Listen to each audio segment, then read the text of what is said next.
Hey,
good day, everybody. Hello, there's no one on screen. Hang on. Yama Luna. My camera's gone. I didn't check my stuff before I went on. Hang on. G'day, Nace. How you doing? Here we are. He's all muted up. He's all muted up. Oh, and my camera's all looking at the sound. And how are we today? G'day. It's Saturday for me, everyone. Welcome. What do we got today? We're yarning around the campfire. And we're talking about Nace's muted. Oh, there it is. Hey, Nace, how you doing? Hello. He's pausing. He's doing this for dramatic effect. Yeah, probably. Because he likes to come in the middle. Okay, so today we're talking about a bit about alcohol, spirits, evil spirit water, and native hallucinogenics.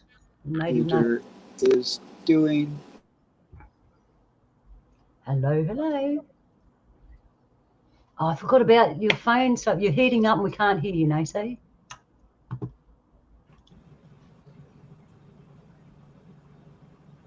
Hello. All right, he's having phone problems as usual. We know who that is, playing around, and we've got Malia who's joined us too today. G'day, Malia. Good day, Yama Luna. Hi, Jules. Yama. Hi, Nation. Hello. We're having technical difficulties. We are, and That's all right. that's all right. So we're just going to have a bit yarn before we get into all our stuff. And we've lost Paul Nace. He's got 2 phones and they still don't work. So I hope you had a good week, everybody. Week. But on to better and brighter things. Oh yeah, we're going to talk about some fun stuff today. So, all right. While Nace sorts out his technical problems. All right. We should have had a drink to break the ice. I need a drink to keep me warm. It's freezing here. I need a drink to keep me warm. It's freezing here. Now that was to keep me warm. It's freezing here.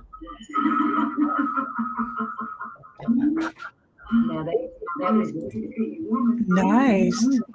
That's That's mad. Nice. That is interesting. Oh my gosh, it's going to be complicated. Oh, fun.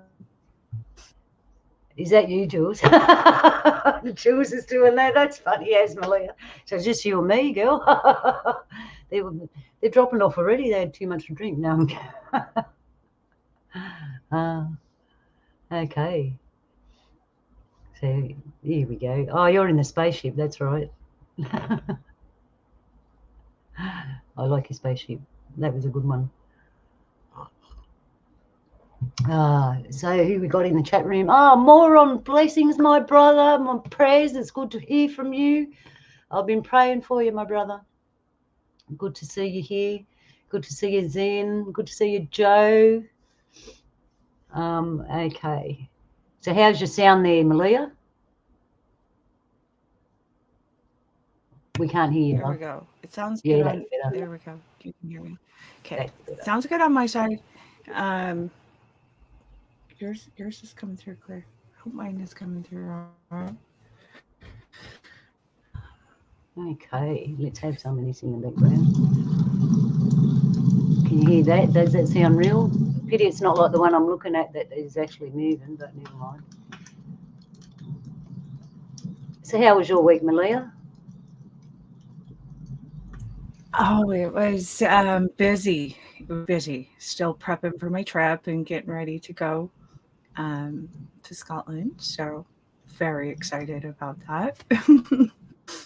And so far so good. It looks like I might have a not a crew, but someone to go with me to do the filming and stuff, so I can travel vlog it and kind of virtually be able to bring you guys with and at least lay the groundwork so we can start doing this hopefully every year.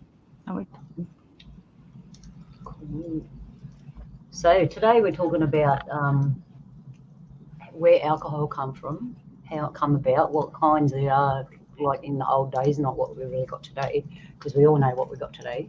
The different kinds of alcohols throughout the world. And I'll tell you something about our mob. We never had proper alcohol. Everything we had was hallucinogenic, narcotic, plant and food stuff. So I've done a bit on that. I've got a couple of slides and we'll talk about some of the native hallucinogenics, but we're going to talk about some of the alcohols that we find across the world, what they're made of, how they come about, and hopefully get some knowledge out of these fellas when they can get on the show because they're having technical problems. And I think I know why, but that's all right. So, all right, native alcohol. I found out, Malia, that native alcohol actually only has like about 13% alcohol in it. Is that a lot? Because I'm not really a drinker. That is a lot, isn't it? Yeah. Well, it's more than a beer. Yeah. You know, beer is like usually around 10% is a pretty high one. Sure. But what do you mean by native alcohol? Let's define that. Native alcohol. All right. Well, for instance, in South America, they've got an alcohol called chicha, I think it's called chicha, and it's made of grains and hallucinogenic herbs. And in Mexico, they've got, forgive me if I say these wrong, people, pulquio or pulquio, cactus sap. They got alcohol out of that. In East Africa, they make a beer out of bananas and palm. In Japan, they make sake out of rice. And in South Pacific Islands, they got a plant called Piper methysticum plant, and it's the gum, yeah. Yeah, it's like an alcohol. And that's where we move into the native narcotics and hallucinogenics, because it's actually they make it up out of the plant, and if you drink too much, you actually get paralysed. So, that sounds like the Mexican alcohol. Oh, it does the same. Yeah, I wouldn't know. Yeah, like the tequila is really famous for, and it's made out of the agave panique plant, and it's very famous for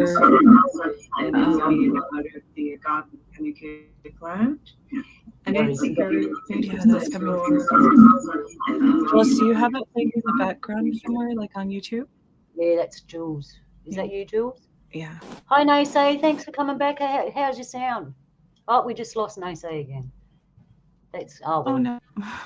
Yeah. How are you doing there, Jules? Yeah, this is good, and I know why it is, because this weekend's kind of special for somebody, and they're not with us anymore. And I think they're trying to say we're still here, and they do this to us all the time. Yeah. Mhm. Yeah, Jules is back. Like to make perfectly technical good. My difficulties problem at the is time. YouTube does not like me at all tonight. It was completely me, and I knew what it was, and I thought, all right, this is it. And if this doesn't work, then that's absolutely what it is. And presto. Presto. There you go. And we lost Nace. He's having problems, unfortunately. We'll pray to the gods of technical gods. Please let Nace get on. I'm only joking, by the way, if anyone wants not. We are talking about spirits. Yes, we are. Evil spirit water. Yeah, we're talking about native, like traditional alcohols, because you've got mead. Well, that's one I didn't talk about. Mead that used to be made out of honey in the old days. Mm-hmm. We got that as well, and it seemed. I think the first alcohol was when we realised monkeys were getting drunk from the fruit, and fermentation. Well, this sheer coincidence. I used to work in one of those shops that sell spirits. The spirits are there. I learned more about selling spirits than I ever thought I would. There are differences in the way where the spirits are, how they're distilled. Like one of the spirits that I find fascinating and interesting learning about it is rum. Rum is typically from cane sugar and molasses, and then it's so abundant that up to at least 10-15 years ago it was cheaper than glass cleaner in the Caribbean. Wow. And so typically with most alcohols are distilled, but on land with the British Navy up until 1973 they used to still get a daily ration of rum. And what was unique about that rum, and it's actually the rum brand that still makes it this way, it's called Pusser's rum, and it's wood distilled, because when they were out on sea, out on the ocean, and they had to distill their rum, it was wood distilled. Because it was wood distilled, it has its very own unique flavor and taste to it. It's not as sweet as typical rum is because of the way that it's distilled. It was distilled at sea. So, and I imagine over a course of time, I don't know how often those planks were changed, but there are interesting things with spirits, and vodka can be made from grain or potato. What amazes me is how someone actually thought that, Jules. Someone got a potato and went, I'm going to make alcohol out of this. Like, I would have never thought that. Yeah, I mean, there's a whole realm of a spirit of those spirits, because you have wine, you've got vodka, rum, gin, tequila, then you've got the liqueurs, the brandies, champagne, the cognacs, and then the cocktail drinks, all of those super sweet, over the top, sugary drinks that also have spirits in them. So there's a lot of spirituality out there. Yeah. Drink some spirits and see the spirit. I did learn one thing, having a quick look at alcohol and that you had your plain alcohol like wine and all that, and then one day someone realised they made the distillery where the steam went up, and they realised the residue that come down was like heaps stronger than the alcohol they were having, and I think that's how they got spirits. Went through the mechanism that they were using. We got Nace back. Nace, welcome. Are you with us? Alcohol's the urine of the devil.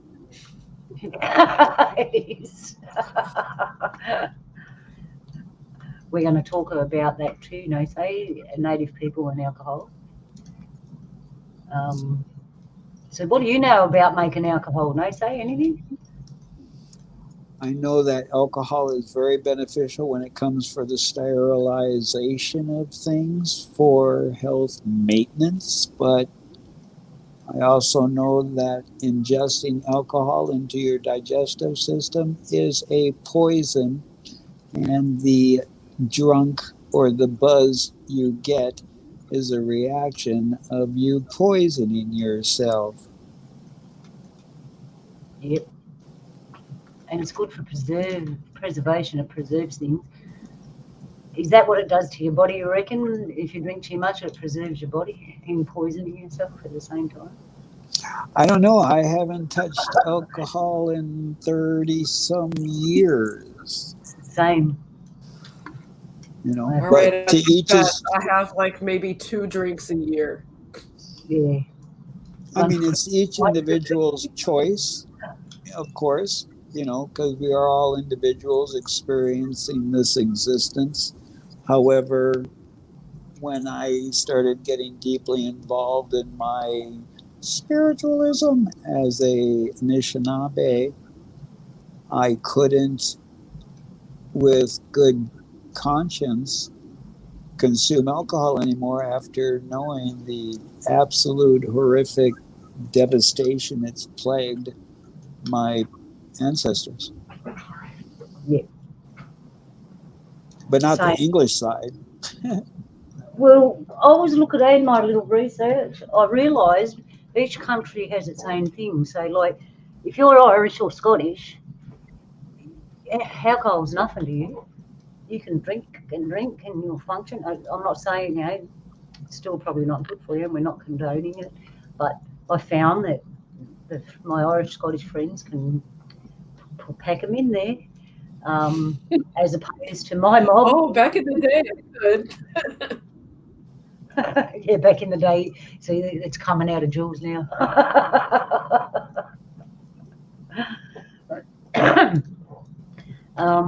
Yeah, I noticed that they drink. Maybe if they come from cold countries, it does keep you warm. And my dad kind of brought us up saying a little bit of scotch or something is good for you to keep you warm and to kill germs in your guts. So he'd say a little bit is good.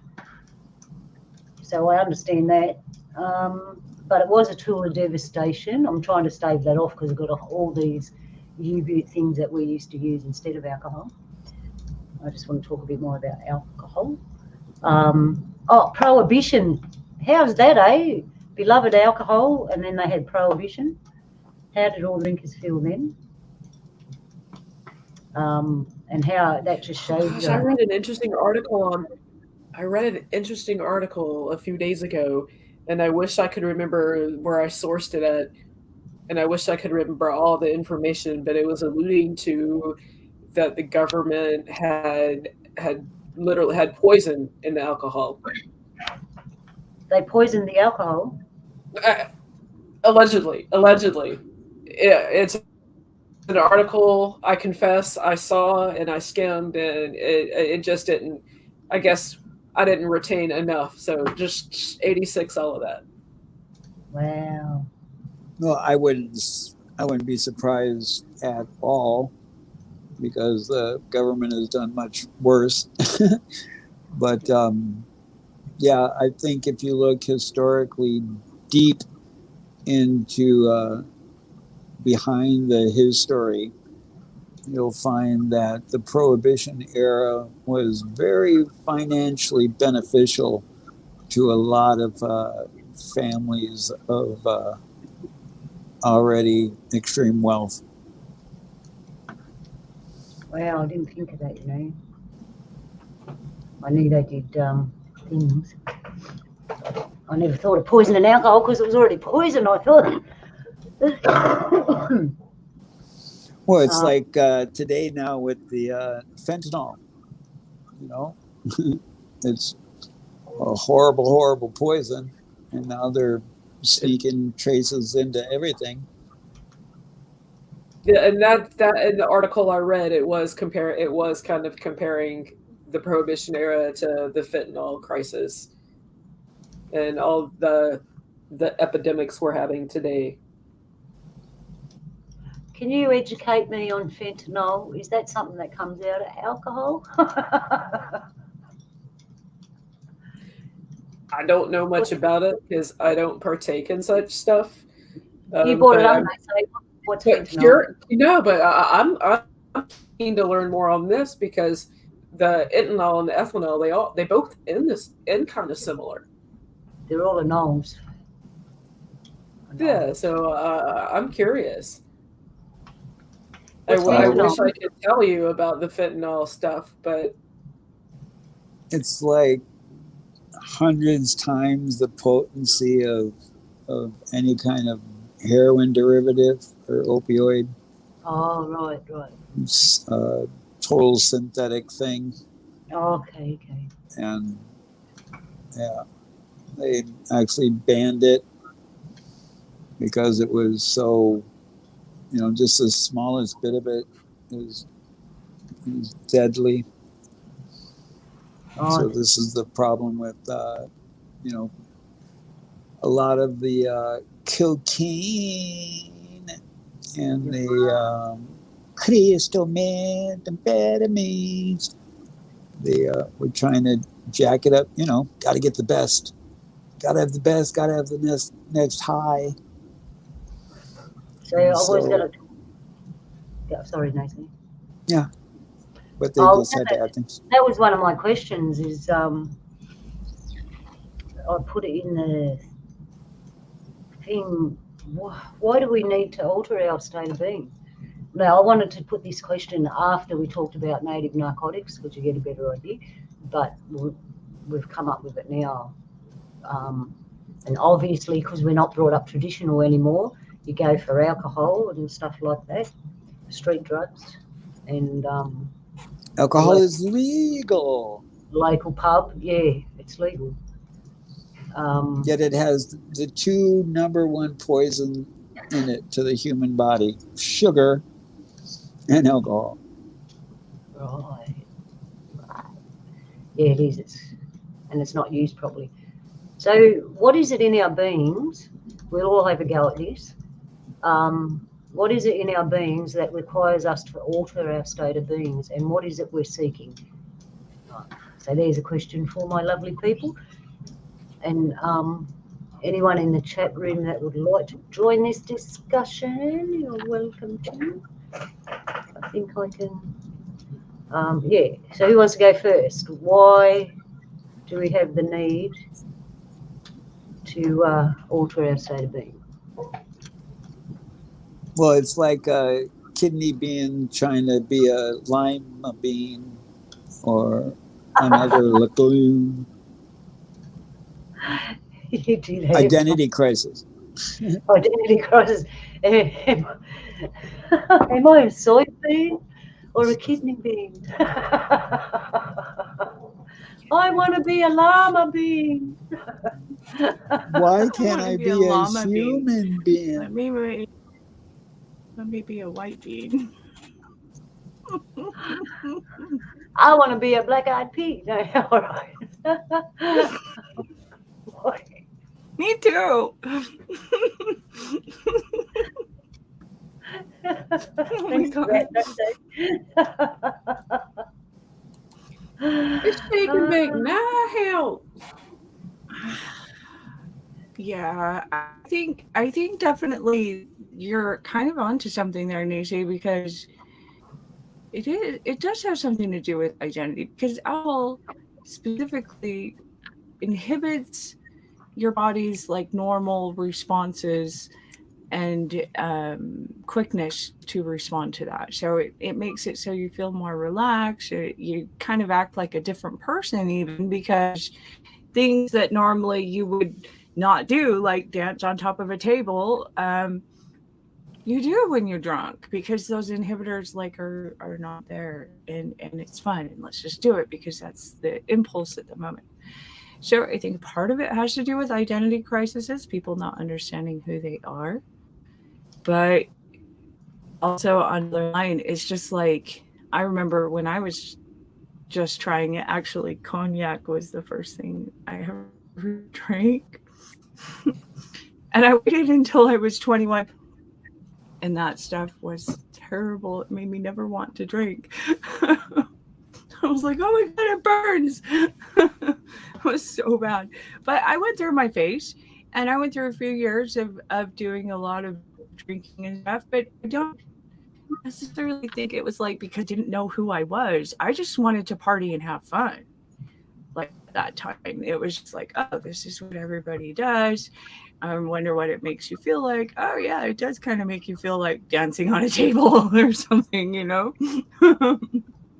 But at the very least, you're coming into a point, at least for Americans, most of us, when we hit the age of 21, it's like, oh, we've got 3 or 4 years. We can like lose so many brain cells being dumb. But yeah, I don't know. I think, and then I see some people and Native Americans or the tribes people definitely seem to have a propensity towards what they call firewater or liquor, and it seemed to really have affected how they responded to war and stuff at the beginning. They were conquered. So yeah, it seemed to like be one of the major reasons why, or not a major reason, but it was definitely downfall, and still is a big. There's a lot of reservations out there where alcohol That's number one probably problem, why the and government so allowed it, because the perpetual eating and the dumbing down of society. Well, speaking of government allow it, back in the 30s when they did the and 40s when they did the prohibition, it was nothing to do with wanting to help people not use alcohol, and it had everything to do with the government maintaining the control over the sale of the alcohol. So here, like during prohibition, people are, I've heard stories of family members and stuff, my family who were in Salt Lake, and they were hired by people like the CSI and FBI and et cetera at the time, the agents, to transport their liquor and their goods like they had done before the prohibition. So the same people who were already delivering those goods just kept working and kept on delivering goods, but alcohol became more expensive, and all these other things happened because the government was able to take control of the liquor there. So whether prohibition worked or not, it definitely worked for the alphabet agency, the government side, in maintaining the semi type of control over the sale and gaining an income from the sale of it. I follow. But, yeah. Oh, Luna, you're muted.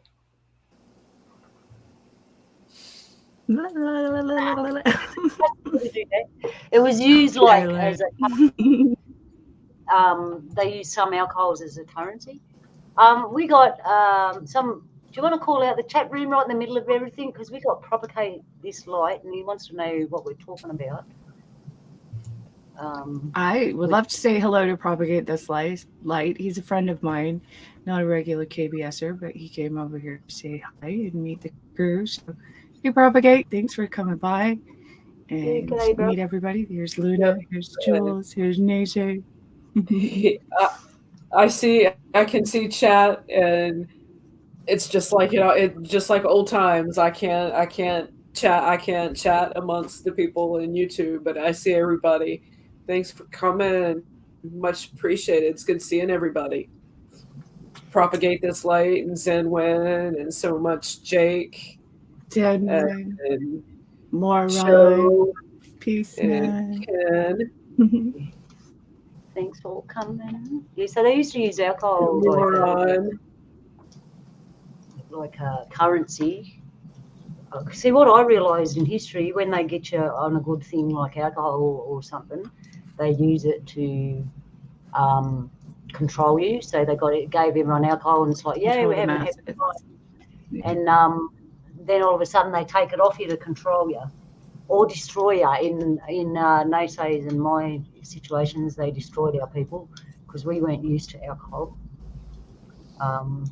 We had other things, which we'll get into soon.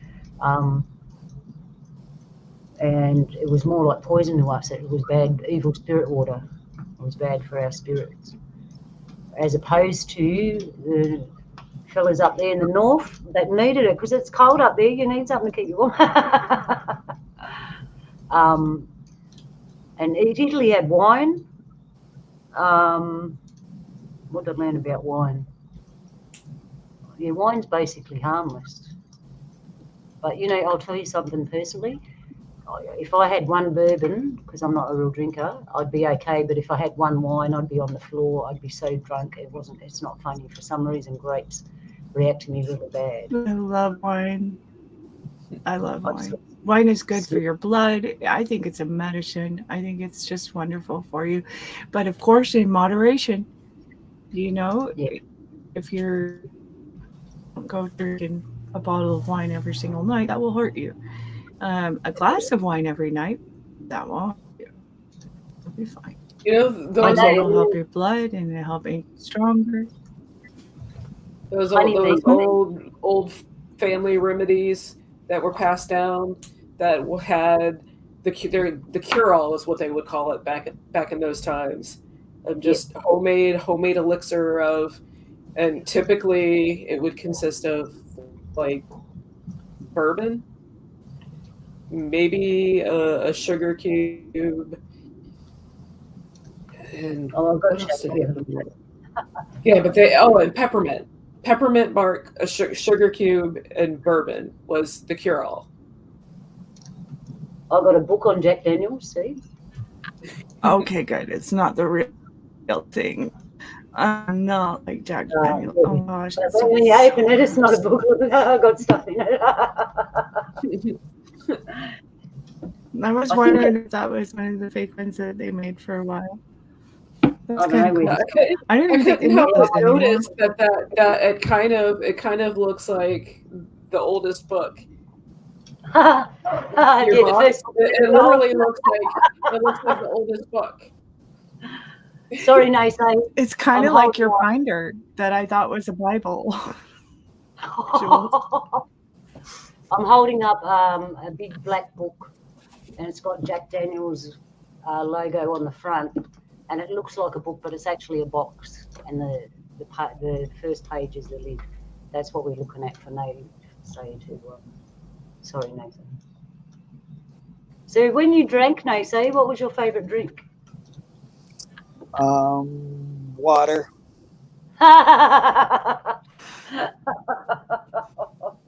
That doesn't count.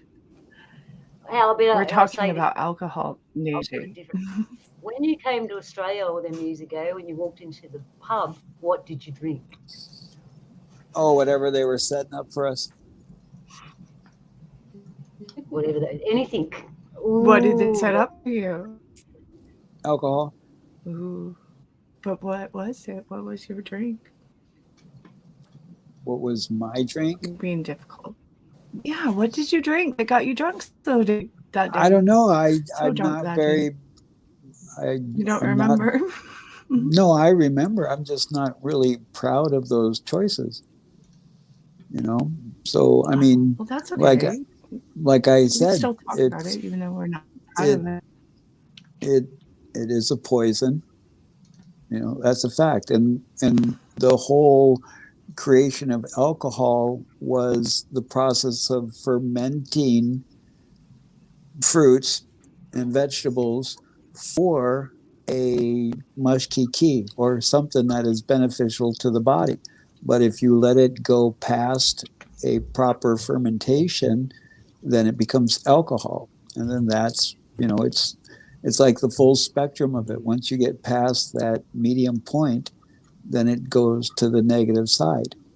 And you can look and find in a lot of these civilizations, that public drunkenness was frowned upon, even in the realms of acceptable alcohol use.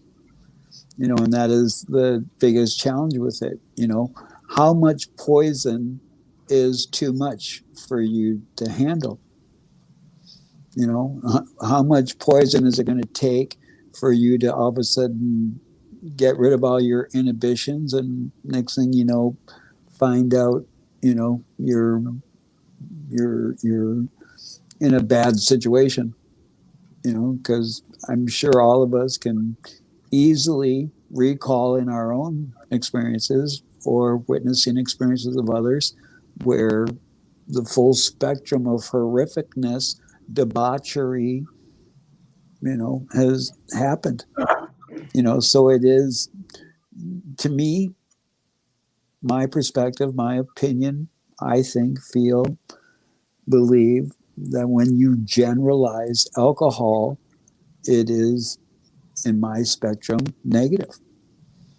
And I think with the experience, especially as my ancestors and with natives, it was hard being pigmentally challenged where I wasn't dark enough to be native or white enough to be Caucasian, and yet the ability to blend into the dominant society, and then just hear this constant rhetoric about drunken Indians and all of the cartoons and the joking about the Native Americans where, they were just drunks, but when you look at the experience of most people when they are trying to drown their sorrows because it's illegal. I mean, look at during the whole bibbity boppity boo that we've just gone through in the last 2 years. They were considered businesses of necessity. Yes. And if you look at it was considered an essential business to help the alcohol flowing. If you look historically with the reservations, most reservations were saying, no, we don't want alcohol on the reservation. And so what did they do? Right around the boundaries, they built bars, and they built places where you can buy alcohol. In my locality, the past couple of years, it's put my state is a control state, so everything it's sold through the state, which means there's extra tax on it. But there were several articles, several news things how in Virginia there is a liquor shortage of certain brands not coming in, and they even reduced store hours, and as soon as it was lifted, they all went back to their regular hours. It's during those times of sorrows, that's where people went to find some kind of solace, some kind of. I wonder if they turn to it. Escapism. Yeah, escapism. That's it. It just numbs you, though, I found. And you're right, no Sager and lock up, lock down. Everything that the alcohol shops were open and people were lined up, and I realised, hang on a minute, this is like a setup thing, because they wanted to lock the people down, but they knew if they didn't give them something to numb themselves while they were locked up, locked down, they'd go berserk. So you could go to the greengrocer and you could go to the alcohol shop. They let you do that, knowing well what would happen if they stopped that. It was like a big test. Did you fall for the test?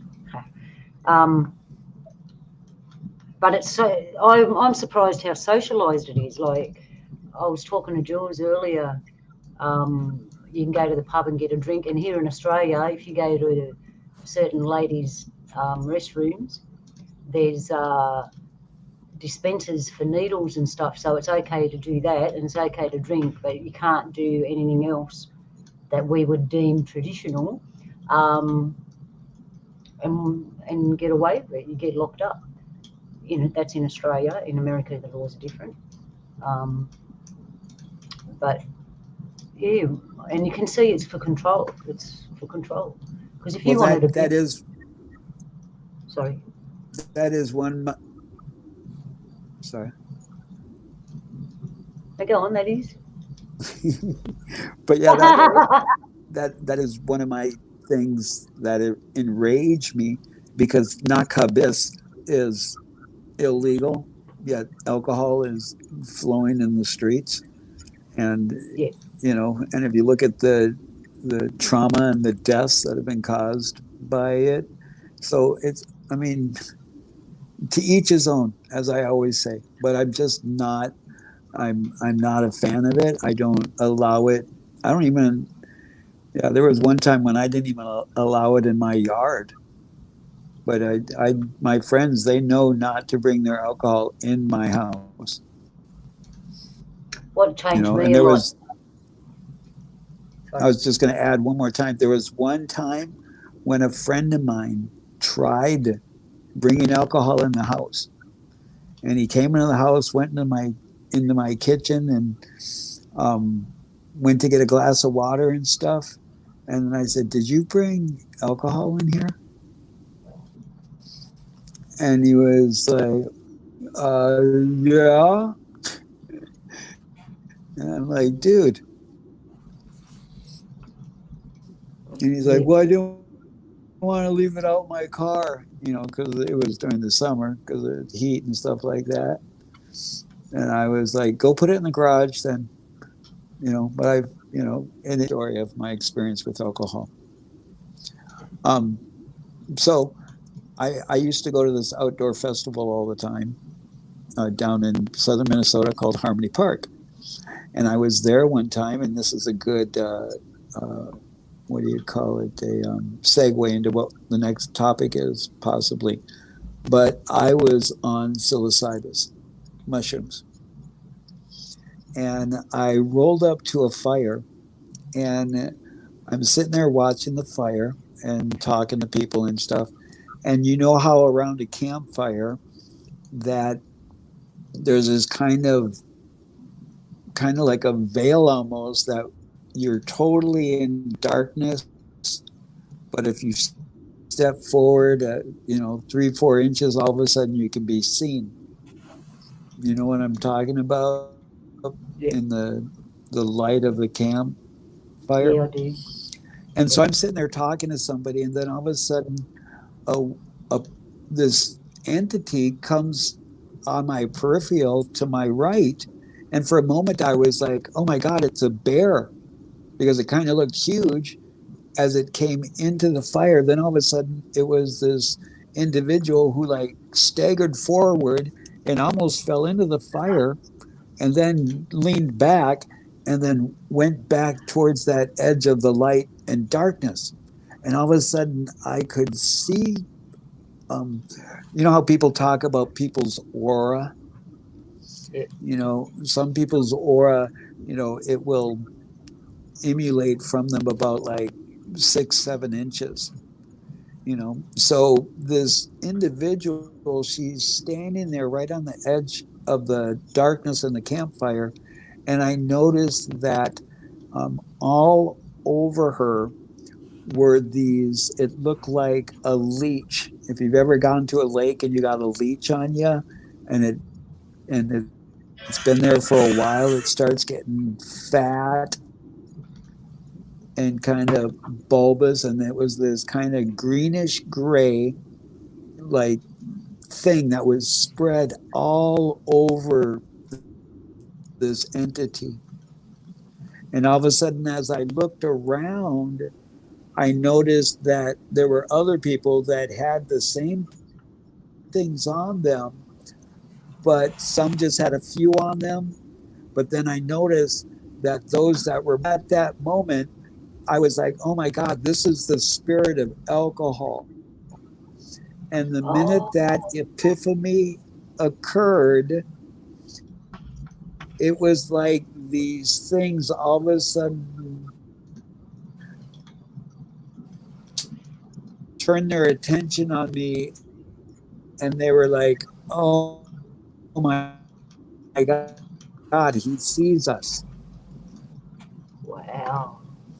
And then for the rest of the night, I was seeing this on people when they were at the edge of the darkness, and to me, it just validated, why I didn't, I was never not including my thumbs, how many times one time was when I was in Australia. And earlier, my ancestors called it spirits. Yeah. Yep. Wow. Yeah, that's a story. I've seen things on people. I haven't seen alcohol like that. I see it in their energy. It's like they're standing. I look at the person waiting for them to respond to me, and their body responds, but I can't actually see the person. And I stand there looking at them like, what's wrong? And then it dawns on me that they're drunk. And because that's what it looks like to me, the person they're presenting isn't the person that I know. They're somewhere behind that, and I don't know who this person is in front of me, and I react like, what the fuck? And I've got to tell you, of late, the last couple of years, people that are drunk around me end up vomiting like within 5 minutes of being in my presence. I've noticed that. It's happened a few times now, and then I know it happened the other day again, and I looked at it and went, what is this? And I don't, and when I was growing up, alcohol never bothered me. I drank too, right? But later on in life, when I met my cousin, I met a blood relative, and I found out she was a recovered alcoholic, and I got protective of her, and I didn't want people drinking around her or anyone to be drunk around her out of respect. I didn't realise how I would become in having that thought, because now I feel the same way. I don't really want drunk people around me. And when they are around me, they vomit within 5 minutes. So my energy is just dispelling it all somehow. That's what I noticed. I thought that was interesting. That's how I see it. But I haven't seen them little black things, they say. I've seen them a different way, but I didn't hook it up with alcohol. That's pretty good. Yeah, they weren't little. They were about maybe like a foot and a half. Ooh, well, that's scary. Yeah, it was. That is scary. And this is, I cannot confirm or deny that I may or may not have eaten my body weight in mushrooms. But if there was, as we've talked about, narcotics and mushrooms have always been my go-to. Every now and then I enjoy every 3 months doing a Mad Hatter's Tea Party. Because if we want to talk about the Creator and God and stuff like that, I have never felt closer to my Creator, my God, Gitchamanadu than when I've been on psilocybin. Mushrooms. All right, well, we might as well take that as a segue to get into native narcotics. All right, so like I said earlier when we started, for native Aboriginal original people, we never actually had alcohol. We had all these other things. When they brought alcohol to Australia, like Nasay's mob and many others, it totally devastated us because our spirit was not synced in with that kind of vibration at all. Yeah, it just knocked us. So we're going to have a look at some native stuff that people use around the world. So, do you like the camp? Can you hear the campfire in the background? I know it's summer over there, but it's winter here and it sounds really good. All right, first off we have Carver. And did I do my research right? Oh, yeah. No, I didn't. Hang on. Ding. No, I didn't. All right, Carver. Carver comes from South Pacific Islands mostly. We got it down here. It's up in Hawaii, all around that. It's a plant and they dry it out. And as you can see there, they grind it up, make it like a kind of powder. They mix it with water and you drink it and you get out of it. But the way you get out is kind of like being drunk, but you actually get paralysed when you. If that word paralytic, you know how people get drunk and they go on paralytic. That's the stuff it literally makes you paralytic and you get paralysed. So has anyone named Carver before? Heard about Carver? I haven't. Right? I think I heard about it in a movie. Sorry if I have a lot of background noise. I have to run the air conditioner. It's so hot in here. But I think that, what movie was it? The Rundown. With some good characters in it. And they took that and they thought they were monkeys.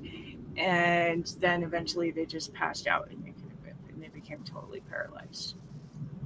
And they were like in the jungle or something, and it had what's his face in it. I love that dude. Oh god, I had to go find out. Hang on. Okay. This reminds me of in past shows I told we're doing the plant show, and I told you about the plant that my husband bought me. You use the root, grind it up like that, and you throw it in the water, and it numbs all the fish. It's kind of the same, but this one's for humans.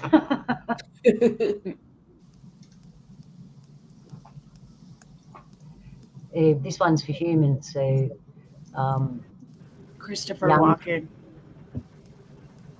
Oh yeah, That's what I think. Christopher Walken. You know him? Oh my gosh, he's funny. all right. This is in your ballpark, Yeah, I think mate. that- Sorry, you have to turn your mic up a bit, Malia.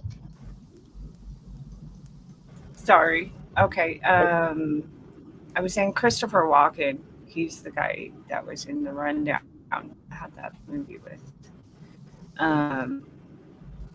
that stuff up there, and it left him paralyzed, like you said, just like you said. Yeah. So that's Carver. Zen when missed it. That's Carver. They grind it up, and you drink it, and it paralyzes you. You kind of get out of it drunk, but it eventually numbs. Actually, what did they say? The technical term for it is what's the technical term? Did I write it down? I did. A depressant. It says it's a depressant. So you have some and it's a depressant and you feel relaxed. The truth is you have some, it's depressing you, all right? It's numbing you so you can't move and you're paralysed in the same position what you drank. So you don't want to be paralysed like that, right? With your arm up in the air, swinging it down. Hey, imagine that. Imagine going into the pub and everyone's stuck at the counter with alcohol up like this because they had too much to drink, and then this guy comes along with a trolley and just loads them up and takes them out. Next. So I can envision it. Everybody like that. You know, the terracotta warriors that are all like dozens and rows. It seems like an ocean of terracotta warriors. You have the terracotta drunkards just all throughout the pubs or all the way around the world. Okay, so that's Carver. That's an islander thing. We don't actually have that here in Australia, but the islands around us, our neighbours, they have it there. All right, and this one's in your ballpark, Nase. Peyote. Peyote. All right. So, I thought I recognized those peyote, but it's not. That is some really interesting stuff to try. It's fascinating. Peyote is it's sacred for a reason. Be careful with it if you ever find it. But if you do ever find it, most people find it in Arizona. But if you do find it, peyote buttons is at least to try once in your life. But I would never say that. So I didn't say that. They say, correct me if I'm wrong, but I heard a story that there was a mob that travelled. They had to travel once a year, and they had to go through the desert, and they ate the buttons on the peyote, and it gave them the right stuff to be able to walk through the desert and get to where they're going. Oh yeah, absolutely. It was a useful tool, and now the latest thing is they call it micro dosing. you know, Oh, yeah. I've heard and about that. Yeah. and this is what a lot of indigenous people did. You know, if you think of like the coca leaves, which, you know, cocaine, you know, they used to chew on the leaves, you know, because it did a lot for the body, especially in those higher altitudes with the oxygen blood transference, you know, and same with, you know, the mushrooms and the, you know, like ayahuasca, another one where these indigenous people knew that if I take a little bit of this and a little bit of that and a little bit of this and I mix it in a certain way, and they knew it was a hallucinogenic. And in this hallucinogenic state, you know, you put your your mind, your essence in a almost almost like a different realm. If you look at the physiological buildup of the brain and you look That into makes your sense. Like pineal mushrooms too. gland, yeah, and you look at your pineal gland, you know, they call it your third eye, you know, and it literally has cones and rods just like your eyeball does, and it rotates. And unfortunately, through most newer diets, we are calcifying our pineal gland. And when you stimulate that pineal gland, it secretes the dopamines, you know, and different adrenals in order for the body to get this euphoria. You know, that euphoria simulation is like when you use nakabis, when you giggle, when you have an orgasm, it secretes all of this dopamine where you get that higher state of consciousness. And I don't know about your guys' experiences, but when I have a group of people come over and we sit around and we utilize nakabis or we'll utilize psilocybis, you know, it's an incredible, joyful time. You know, where else in my experience where people are together with alcohol, you know, how often do you hear somebody say, oh my God, I really like it when Bob drinks more and more alcohol all night, you know? And the nice thing about with nakabis, if you ingest too much, then you're just going to fall asleep on it, you know? But, however, there is that threshold. And I am not an advocate for people to utilize hallucinogenics, especially alone, you know, but I would humbly suggest if you are in the desire of attempting hallucinogenics, that you do it with somebody who is experienced in what you are wanting to do. I am not a big fan of DMT. However, if I was invited down to a ceremony of ayahuasca, I would accept such a thing. You know, because this is the challenge of where, you know, some people I've heard say that the usage of hallucinogenics are like trying to cross a river and you use a hallucinogenics and it creates a bridge, you know, so you kind of find an easy way to get to the other side instead of going through the trials and tribulations of crossing the river, you know. However, you know, maybe, and they're scientifically, and studies are showing how much hallucinogenics are helping people, especially people getting off of addictive opioids, you know, and addiction to cigarettes, addictions to other things, that these hallucinogenics, especially in microdosing, is assisting. And I myself, in my existence, I am a druggie, and the VA is my dealer, and they have got me addicted to heroin. I mean opioids, I mean Oxycontins. And I am going through getting off of these things. And I tried going cold turkey one time, and within 72 hours, the side effects that I was going through with the withdrawals were horrific. And this was only just the beginning of them.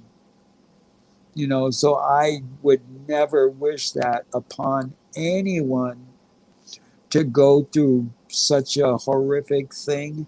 And my heart just breaks for those that are addicted to these pharmaceuticals, you know, because these pharmaceutical medications are very dangerous to stop all at once, you know.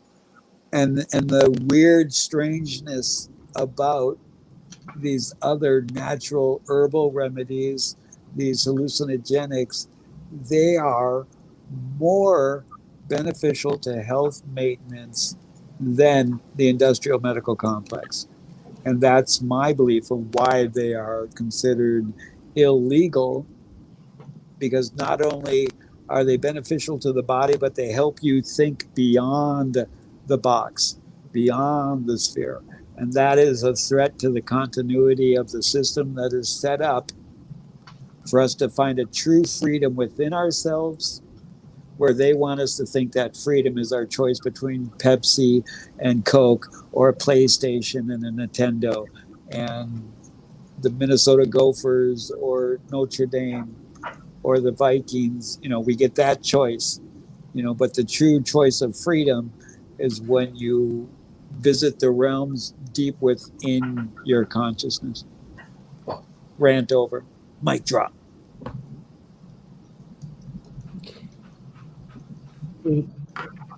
That 3-minute silence. Because that is exactly my thoughts on it. So that's perfect. I'll take this opportunity to welcome another guest, Propagate the Light. G'day, brother. How you going?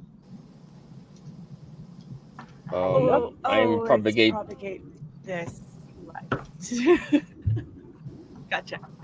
Sorry, I had to jump in on that one.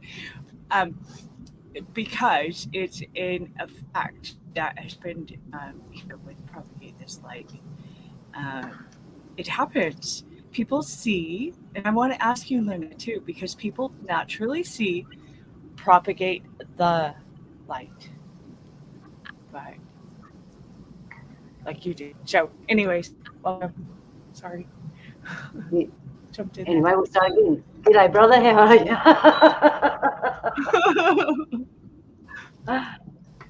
Hey, like Fonzie. It's nice to be here. Can you hear me?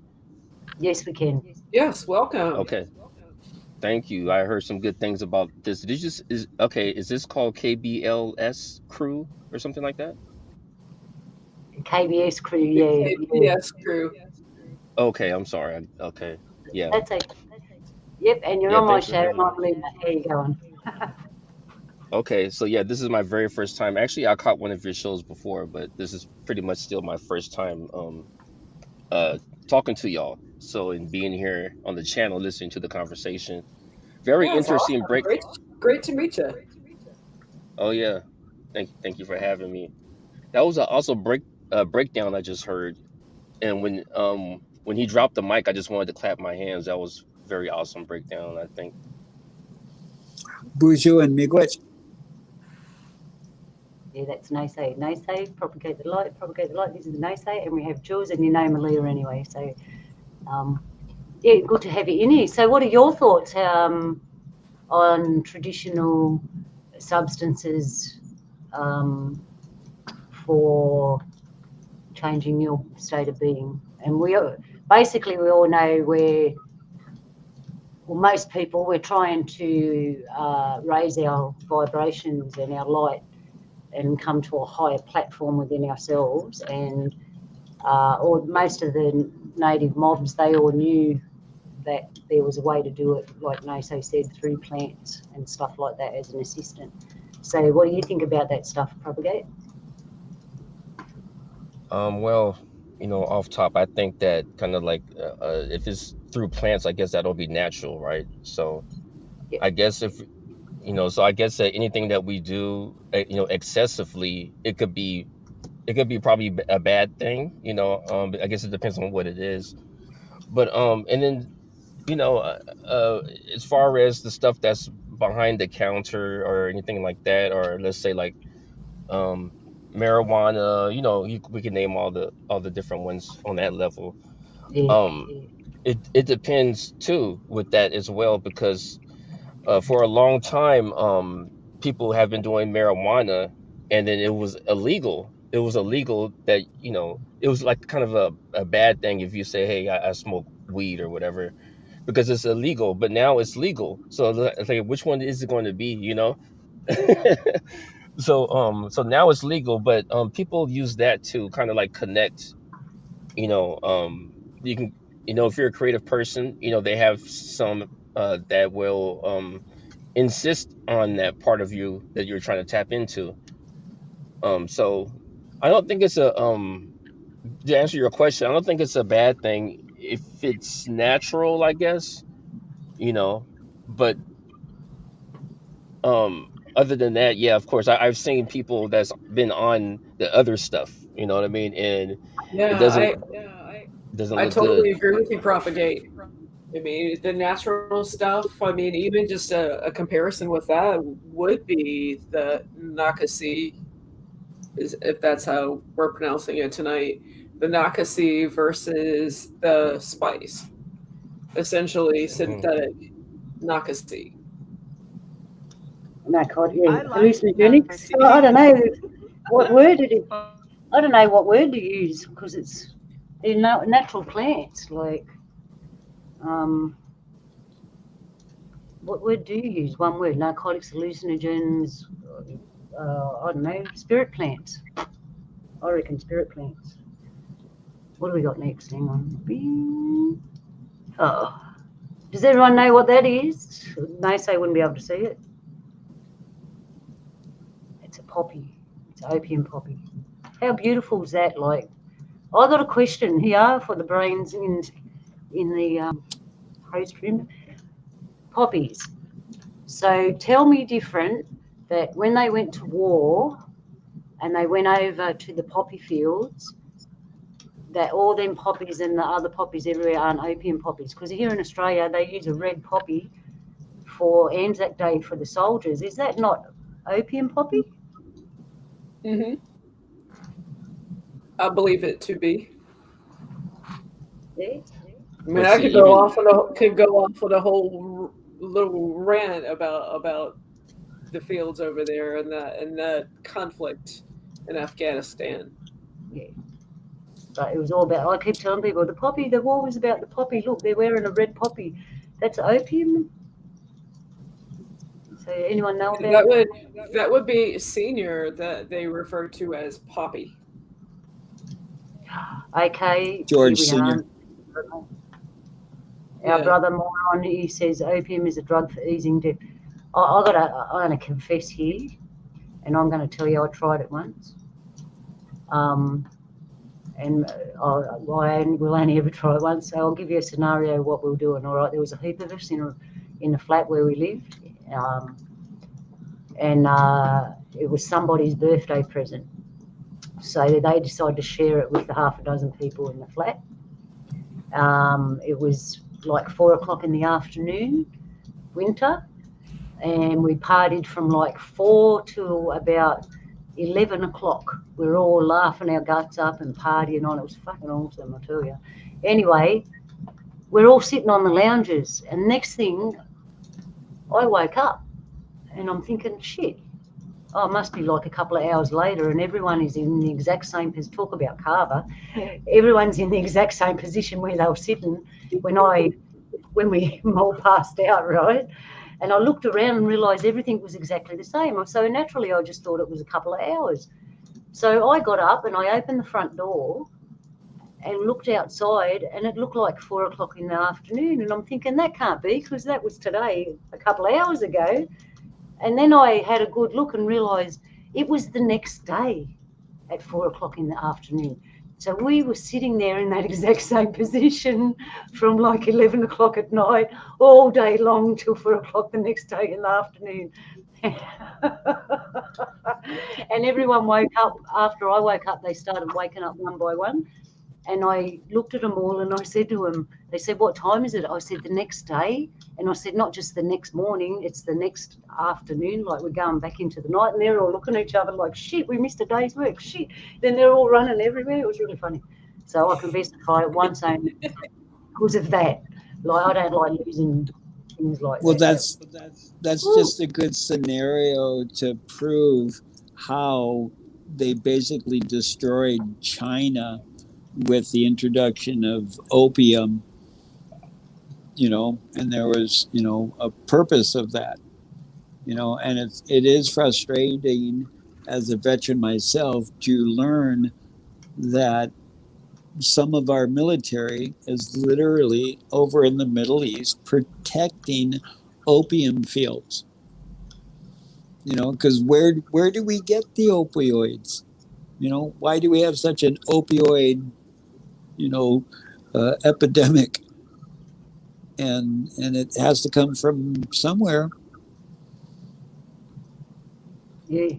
So, quick question about this opioid. So, this is what I was saying when I was breaking it down. Like, even with this is natural, right? It's coming from the ground. So I guess that anything that's in excessive it will be bad, right? Like, if even if we use something like this to feel better, if we use too much of it, it could be a bad thing, correct? Well, yeah, if we break things down in the simplest, and I always like to refer to positive, neutral, and negative. So when you stay within the balance or the neutral, you're utilizing something for eventually a positive reason. But people need to be critical in their honesty. Is this benefiting me? Is this positive? Is this neutral, or is it negative? And unfortunately, the powers that should not be, they have socially conditioned us to be addictive people, to to believe we need what we want, our desires. And so with that desire of filling up that empty hole where they've scooped our souls from, what do we fill it with? You know, this, that, and the other thing. And unfortunately, it'll be a overuse of what are called drugs, narcotics. Yeah, that makes a lot of sense. I mean, you said the powers that shouldn't be. I always tell people to tap into the powers that be within yourself, right? And then you will be leaning more on a better, a desirable result, because like you said, when you're tapped into like all the soulless stuff, right, you're not really feeding your soul anything. You know what I'm saying? And I was there before too, on autopilot, watching a lot of TV, et cetera, et cetera. And I was influenced to go certain directions because maybe my favorite face is on TV and they're promoting it, and a lot of these rap artists, at least back in the 90s, they were promoting alcohol. And recently I had to deal with a relative that ended up having irreversible liver damage, and I had to be there for them. And I was there when they took their last drink, right? This is in reference to alcohol now. So yeah, I was listening to the conversation about alcohol, so I have my own personal experience. Even myself, I used to drink a lot, right? But I never was really into the brandy, the gin and things like that. But let me ask you, can I instead of ranting, I want to ask a question. Does anybody know like why they call alcohol spirits? Does it have anything to do with anything of what it sounds like? Yeah, it's evil spirit water. It mucks up your spirit. Yeah, I mean, for me, I mean, it can make you spirited. It will ease you. It's mood enhancer. There are people that it makes them happy, and then others that they are mean and angry. It will make you change and do things that you normally wouldn't do if you had total control. Right. And what I've heard is that spirits getting into people's bodies, influencing them because they let themselves with the alcohol, it opens up that doorway, and that's why they become that way. Do you believe that? I do, but I can't say why I do. I mean, it's Hmm. just a spiritual thing that I feel, and I myself. I mean, Hmm. I'm not by any means a drinker. I mean, in the past 10 years, I've almost Hmm. completely stopped. I have the occasional beer and maybe a margarita or so around Hmm. the Earth Day revolution. Um, Even working for a few years in a liquor store, learning all this knowledge, I never was once inclined to even buy a bottle while I was working there. Hmm. And it's just something I had every opportunity to expose myself to it, to perpetually buy it, and it never appealed to me. And it was s- spirits like that. That's why I say some people may have a spiritual pull to it, because it never once did my spirit tell me you got to try that or you should do that. It was just, focus on yourself and let things be. If it's still nagging, it'll come back, and then maybe pay more attention to it. But no, it's just everything's spiritual. Right. Right. I Well, am like I jumping. said. Oh, go ahead. I'm sorry. Yeah, yeah. I want to jump in there and answer to your question. So alcohol, what a couple of things. What I observe when people get drunk, you got your happy drunks, yeah, but I find that when they're not drunk, they're not happy. And then you got your cranky drunks, and what I see in them is that the fire water, the alcohol, fires their system up because it's acidic, and all their organs and everything get fired up. And to when that happens in your body, the inflammation, you get mucus and all that comes after it to try, like water, to try and put the fire out. But what it does to your spirit, it fires your spirit up too, I feel. And it does, I feel, it does open the door, because you're not quite aware. When you're drunk, you're not as aware as you are on other things. And it's like you leave doors and windows open and things can come in because you forget to shut them while you're unaware. And here you are running along all drunk and you're picking up all these things. And you're usually not in a really good place when you drink a lot. You're at the pub or out in venues where there's all kinds of characters and there's all kinds of energies. And if you've got an ounce of light in you, those energies will come to your light if you're drunk. But what I found with long-term drinkers, it gradually grinds their light down and they have momentary things, and when they're not drinking, they've got like a dullness to their shine. That's what I find. But it does make them angry, and it's because of that fire acidic thing, and I presume their spirit fights against them, because I've seen alcoholic people the next day put their head in the hand like, oh, I shouldn't have, blah. It's like all their worries come back and the things in their ear whispering all their problems away. I That's mean, my I haven't been inside a package store liquor shop since I no longer work there. But the trend, there's flavored stuff. A lot of the flavored trend is cinnamon, and cinnamon has name.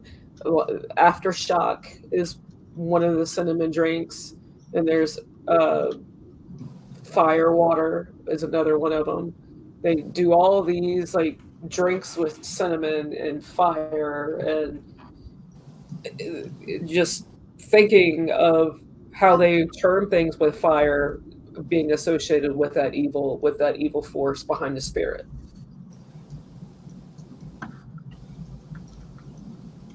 Yeah, and my nice breakdown. yeah, Nice you like breakdown.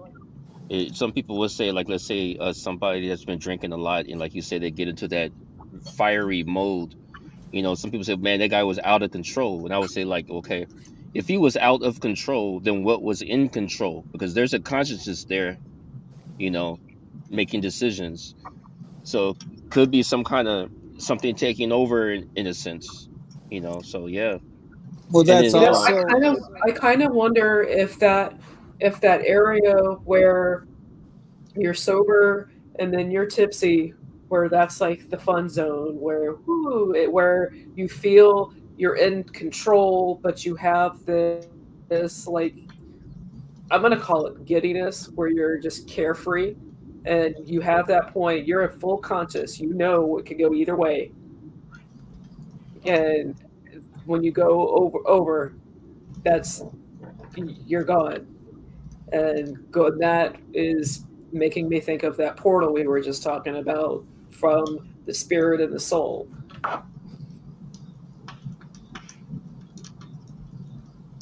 No say? So yeah. Oh, no, go ahead. Okay. Propagate. Okay. I have a Okay. question. Okay. I can jump in a second. Well, kind of a question. If we could jump through a portal, Luna, and segue to a break. You ready for a break, or is Oh, that? you want a break? Yeah, we can do a Do small you have break. And something when to I come come back, I want like to a tell little you about. music photo thing or something? Yeah, I got that. When we come back, I want to tell you about that flower, what we got on screen there, and go into some of the stuff that we used to use. And any more questions? Because it's going good. We're writing the questions. Thank you, Propagate. All right, we'll do a little small break, and I'll see you in a minute, people. Hang on. Here we are. Where's my music? I got it. Let's go.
Yeah, I hope you like me waiting music. I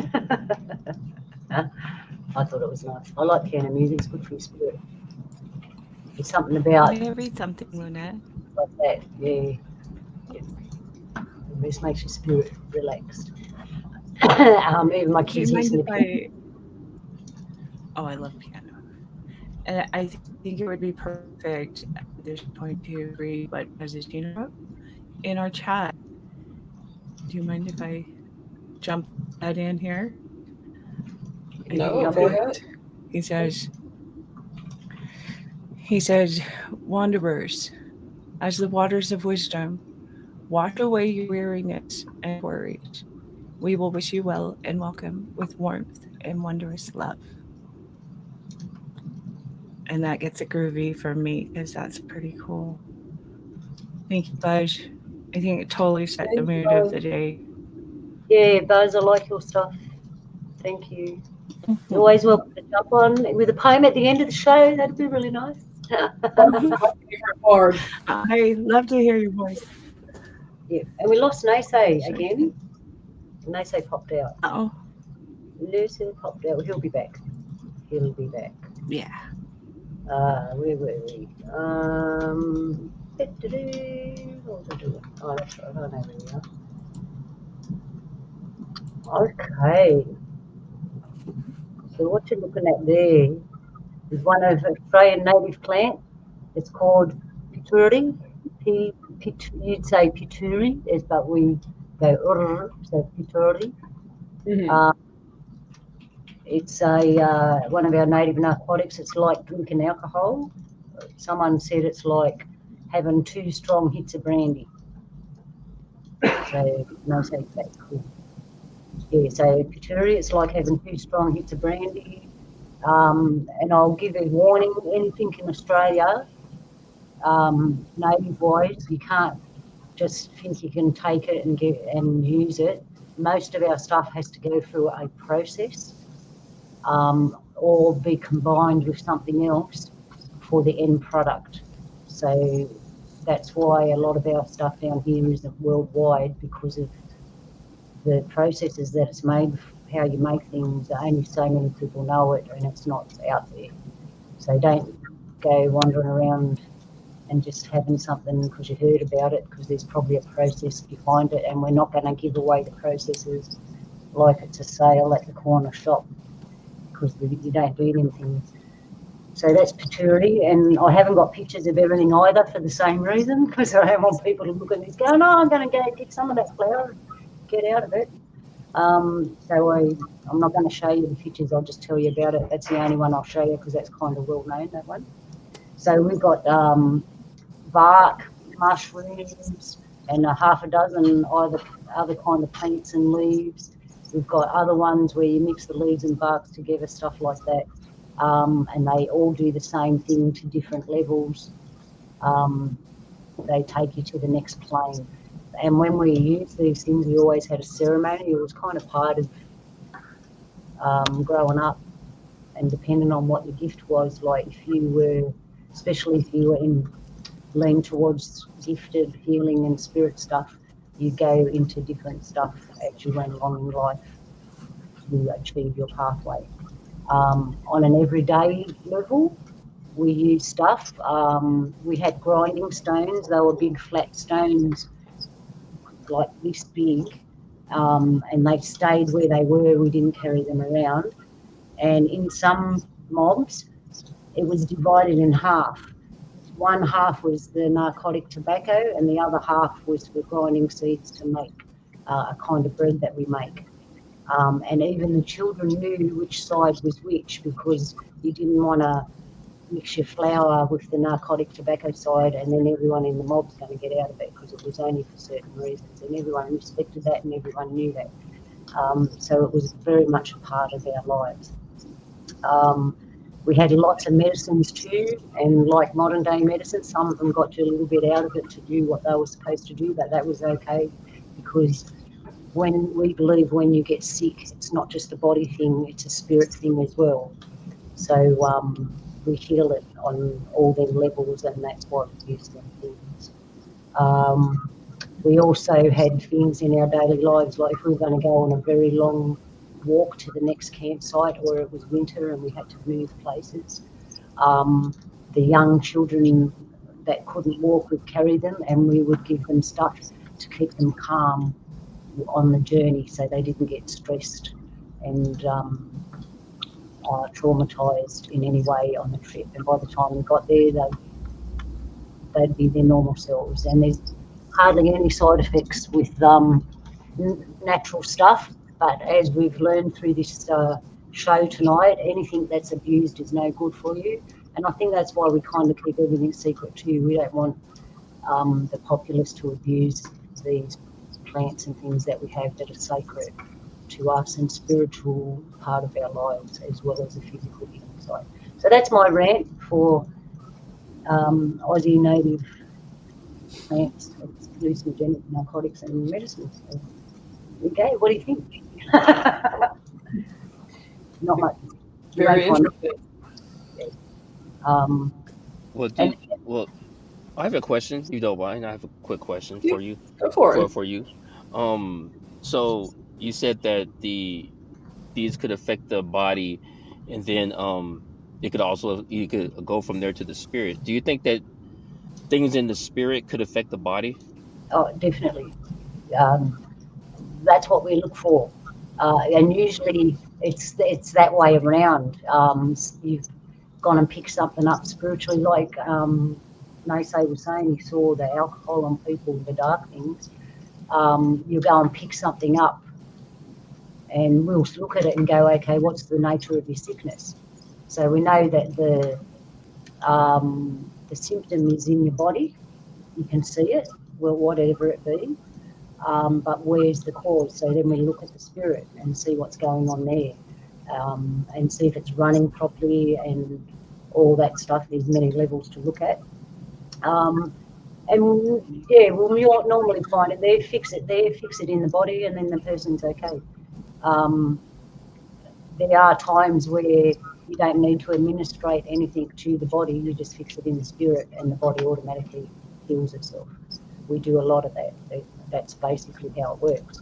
But there are times where it's left to lay and the body's actually showing symptoms of the sickness. So you have to administer something to the body as well. Does that answer your question? Oh yeah, definitely. Yeah. Okay. And I'm sure Nasei's The probably got. Anishinaabe people, they believe that the existence consists of physical, mental, emotional, and spiritual.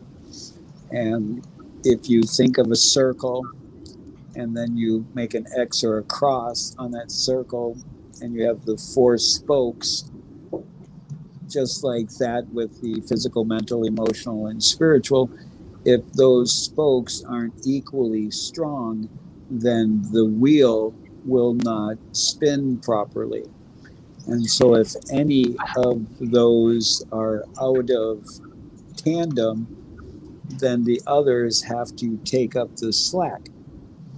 And as earlier before the break, they were discussing about putting yourself in another state of consciousness where there are strong evidence scientifically and from verbal statements that when you ingest these um, different substances, that it assists your pineal gland to basically open up like a portal.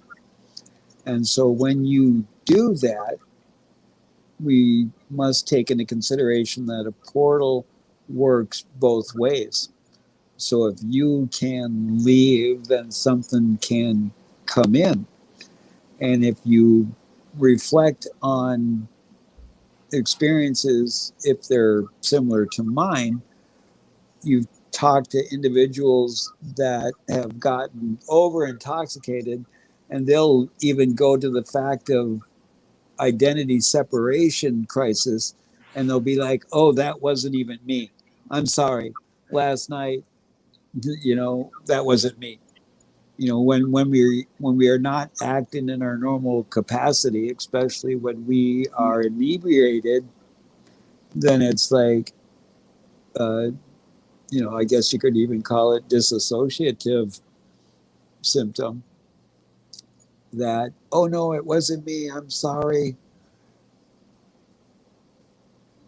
Just So here, could it possibly be my people call it a walk-in in the Christian faith, they call it possession.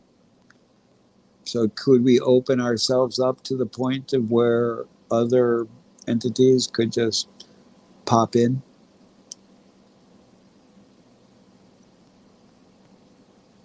Mm. I'm inclined. I would believe so, but hearing you talk about inebriety, it has me wonder, and I know nothing of this. But something seems on the word inebriate, like, as an inebriate. What's the origins of that? I feel like there's something that would connect that physical demon to material, to the spirit in the material world, which is us. Oh, my series, what is the definition of inebriation? No, she's not listening to me anymore. She's not talking I'm to you today. here. Are you talking to me? No, he's talking Yeah, to. now I figured we could put you on it tonight. Okay. Well, I was gonna jump in there, but then I was like, "Oh, I need to turn the air conditioner off," and then I was like, "No, I just yell." But inebriate, and I think it's definitely a part of the spirit thing linked to the word too, because in inebriation, the root of the word is ebb and re, and then it's added eight and in. So like Moron is way more professional at this than I am. But he might be able to back me up or help me remember on this one, because it's a strange combination of the root word there, because we have the bet and the rush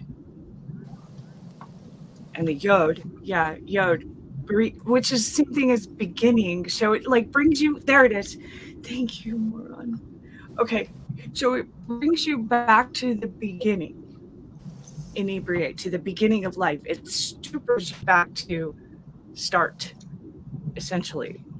Well, I think we could link that into spirit, because that is the point of when spirit enters body too. So, what I have seen in the spiritual realm, when somebody becomes inebriated to the point that and I've seen it down in Mexico for sure, it's like a lot more common to see some old Mexican guy stumbling down the street with a tequila in his hand, and he's singing and he's falling every 3 steps. And people just let people like that be. But for me, with the kind of eyes that I have, I see all those spirits, entities, dark things that are not related to humans, living humans or dead humans. These are entities outside of that feed on the living light of a living person. And so what I can see is basically like this vampiric effect, for lack of a better word, where they attach themselves, and it's wide open doors when a person becomes fully inebriated. Wide open doors meaning like anything can come in and feed, because that person has absolutely no defense, like a brand new baby. It's so true, Malia. Right, You know, right. Yeah. I didn't mean to Right. cut you off. I was going to say attachments is what you're referring to. you, I remember a client I had a Now, friend. whether or not that spirit, that's another thing too, probably, because whether or not those spirits normally aren't like entering into your body, they're feeding on you. It's a They different hang on. kind of entity that would take advantage of you being inebriated and actually possess you. But as far as like I could see in any of those instances, though, as soon as that person came to be, they were able to rid themselves of that spirit by puking, throwing up. When you I've seen go something into that different. throwing up, puking up stage, you're releasing a demon. You're essentially releasing a demon. That's why that makes sense, Luna, what you were saying earlier. Yeah, that's what I was going to say before when I was talking about the alcohol. The parasite, when you heat up the body, and when you drink alcohol, you got to eat heavier food and like meat and stuff and a lot of bread to balance. I don't know why, but you get hungry, right? And that's usually the food you eat, or junk food. and then you get parasites. Parasites are akin to demons, and when you throw up, you feel better because you've vomited some of them out. And it's what I feel, the alcohol brings you down to the lower levels of your energy, the lower chakras, people would say. So that's where your mind is. You're thinking there, you're not reaching that higher level, what other things would give you. I cleaned a house, a client I had once, I had to go and smoke their house out. And I'm smoking the house out and it's cleaning up as I go, and I'm thinking there's not too much of a problem here. Then I come into the lounge room and her husband was at work, and I saw that he'd come home, have his dinner and that, and sit down on the lounge and watch TV after he come home from the pub every single night. And when I got out into the lounge room and looked in the corner of the house where he sat, it was like an accumulation of dark things that had come to life. I don't want to describe it anymore because it gives you the heebie-jeebies, some of the things I see. And it sat there in the corner, and I cleaned it away, and that's when I realised it had come to life, because it sort of said to me, I'm here and I'm attached to him. And I'm like, oh shit, it's just this, every time he does it, it's accumulating, and he sits in it every night. And that was the problem. The problem wasn't a spirit in the house. The problem was that energy becoming its own spirit kind of thing. And there was nothing I could do about it unless he stopped drinking and going to the pub. What was I supposed to do? So I cleaned the house and said, that's the best I can do. I couldn't really get into the problem and like that because it was a personal thing, you know. So I left it at that. I maintained the house to that little area and tried to maintain that energy in one little area, and that was the best I could do. So that's how I saw it. And it is like an outside attachment.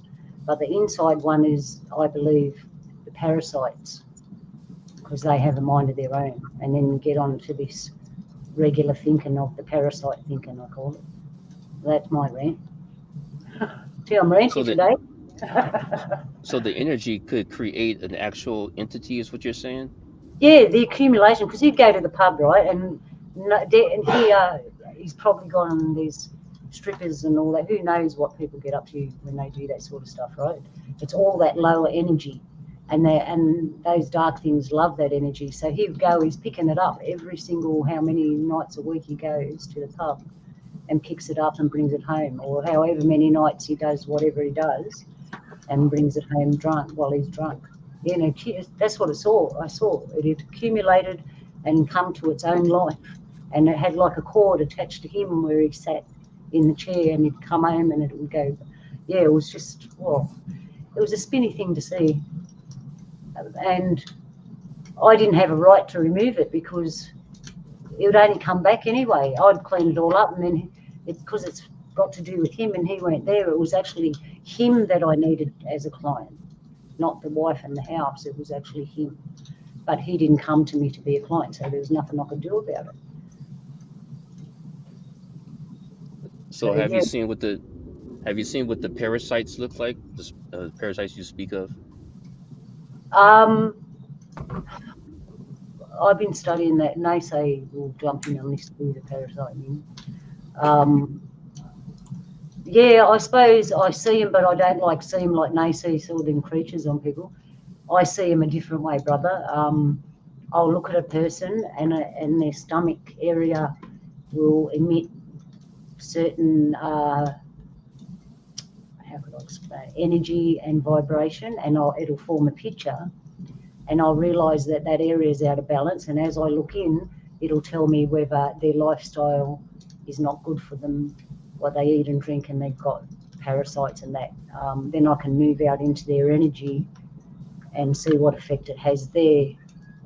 And that's more like what I saw with that previous client, the outside energy and what effect it has. I would hate to see what his body looked like, but anyway. Yeah, I do see it. I see the effects it has. Have I actually seen them out?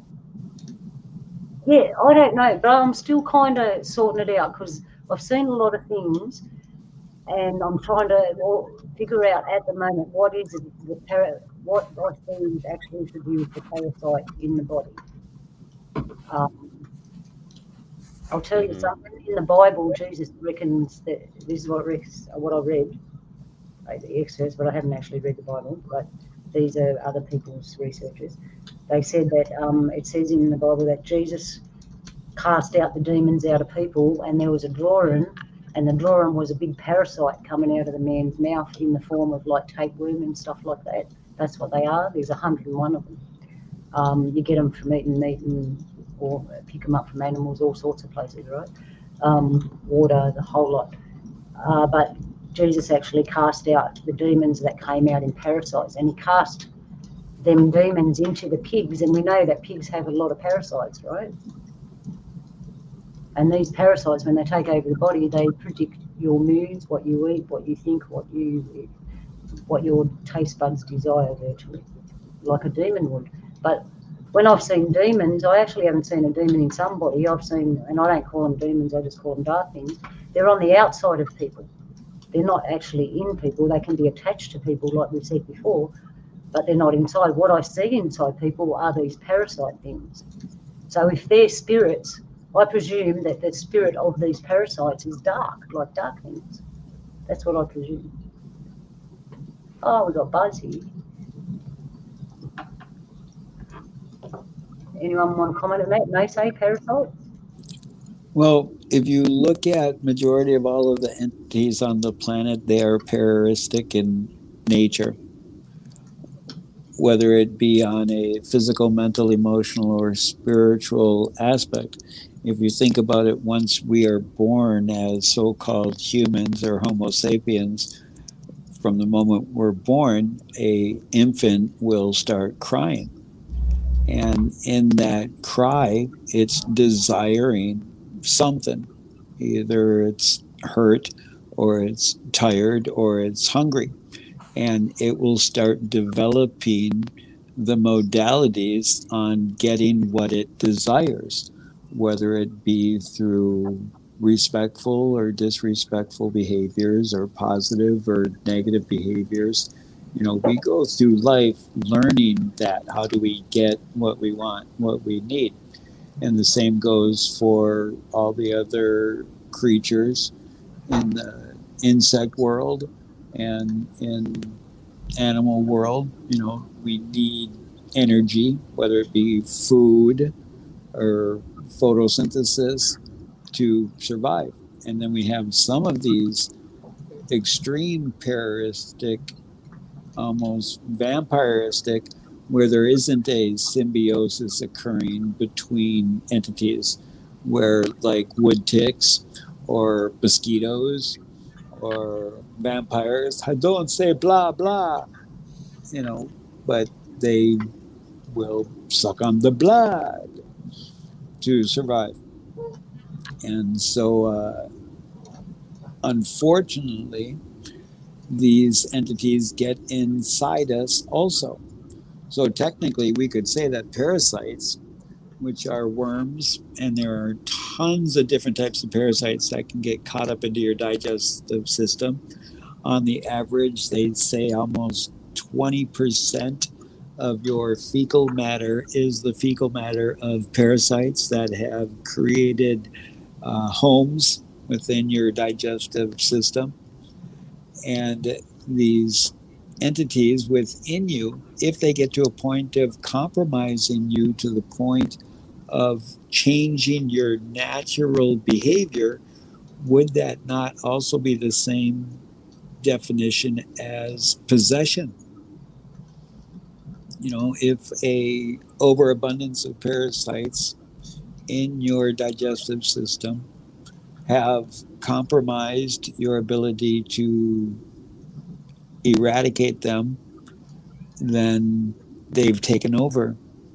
And so are you not possessed? And I do strongly suggest, this is one of the reasons why I do my fasting, because it resets the immune system and helps reset the digestive system. And unfortunately, as I've stated before, you know, I am full of excrement. And even after 10 days fasting, I prove just how much excrement I'm full of, but at least I'm regular. But from another perspective, it could be called fertilizer. So I guess I'm full spectrum. That's funny. While you were Oh my talking there, goodness. they say the next thing I got up here is ayahuasca. But it dawned on me that a lot of these native stuff that we've been talking about, they're actually bitter. And I know that bitter herbs get rid of parasites, right? So if you're taking these bitter herbs for a spiritual reason and raising your vibration, and they're getting rid of the parasites at the same time, virtually what's happening is that you're getting rid of that possession upon your body and spirit, which enables you a nice straight path straight up to a higher level, and then you come back feeling really good and having visions and all And that. The way you should be functioning like that anyway. an essential, kind of like a spiritual cleanse. Yes, and I got a feeling because a question that I put at the beginning of the show was why do we do it? Now, we traditionally we didn't really do it a lot for fun, even though it was kind of fun anyway. We did it for our pathway, spiritual pathway. But in a modern day like this, it just dawned on me that's also why we were doing it, to cleanse our body of parasites, which made sure that our spiritual pathway was clear and nothing else was taken over. Well, one thing that I've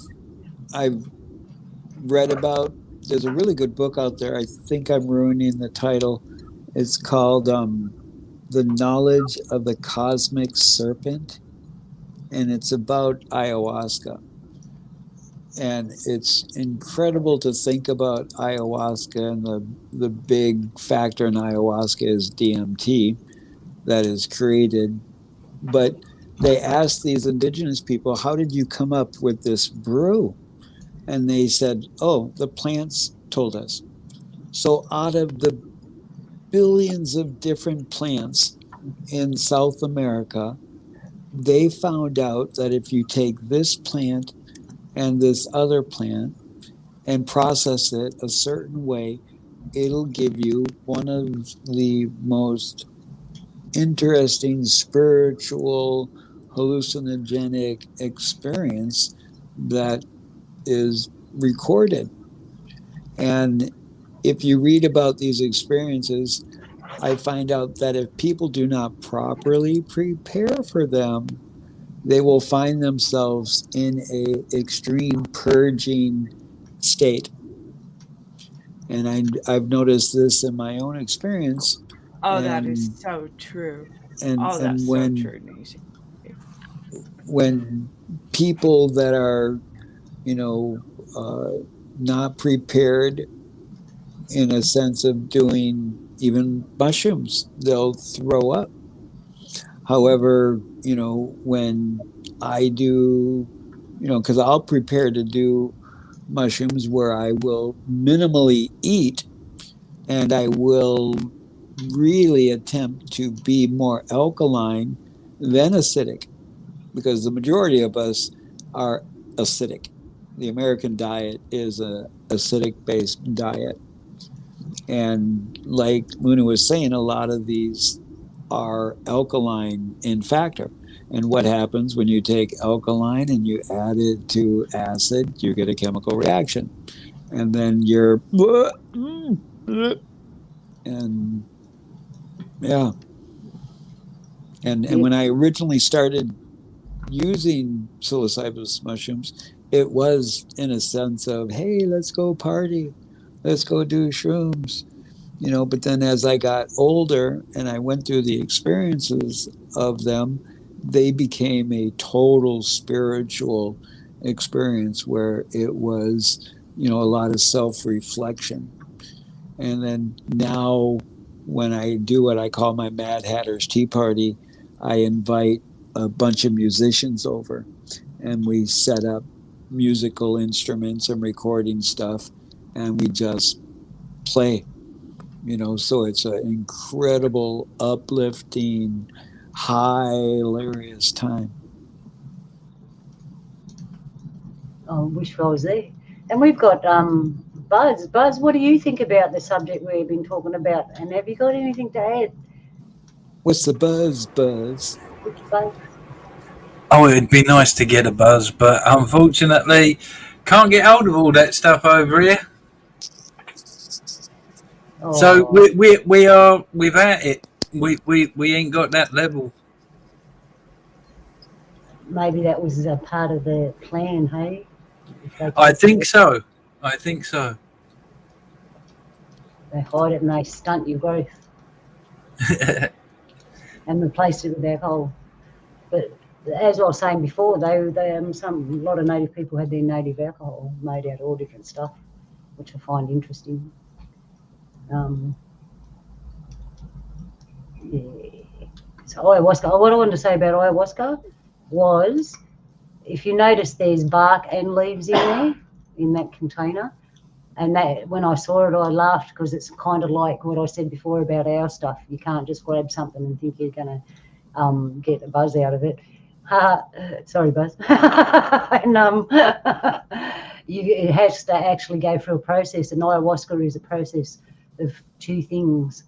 And it's funny because my traditional plant that we use in my mob is the same. It's a product of two things: the leaves and bark. So that's interesting. Ayahuasca seems to be the in thing for the pathway at the moment, eh? Because when us older ones were young, there wasn't ayahuasca. Jules got what happened?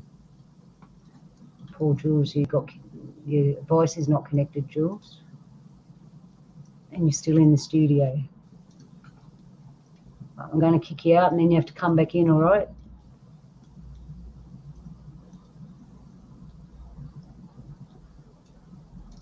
All right, I'm just going to kick you out and then come back in, Jules. Sorry about that, everyone. Technical problem. I think the computers might have had a drink. Oh, the popping you hear, by the way, people, is I've got a fire. That's the sound of a fire. I had the picture up earlier. All right, back to what we're talking about. Where were we? Where were we, people? We've lost Jules, everyone else. Ayahuasca. I don't know if you recall on KBS and on Freaky Friday, we've had that Dr. Richard Allen, I think. And he was talking about how, basically any green plant does have DMT in it and can be processed to extract that DMT. But I highly or humbly recommend that, again, if you're going to attempt these hallucinogenics, that you do it with someone who's been experienced, and even more so, use it as a ritual or a ceremony to where you are doing more or less protective intent or protective focus to prevent the possibility of entities coming in.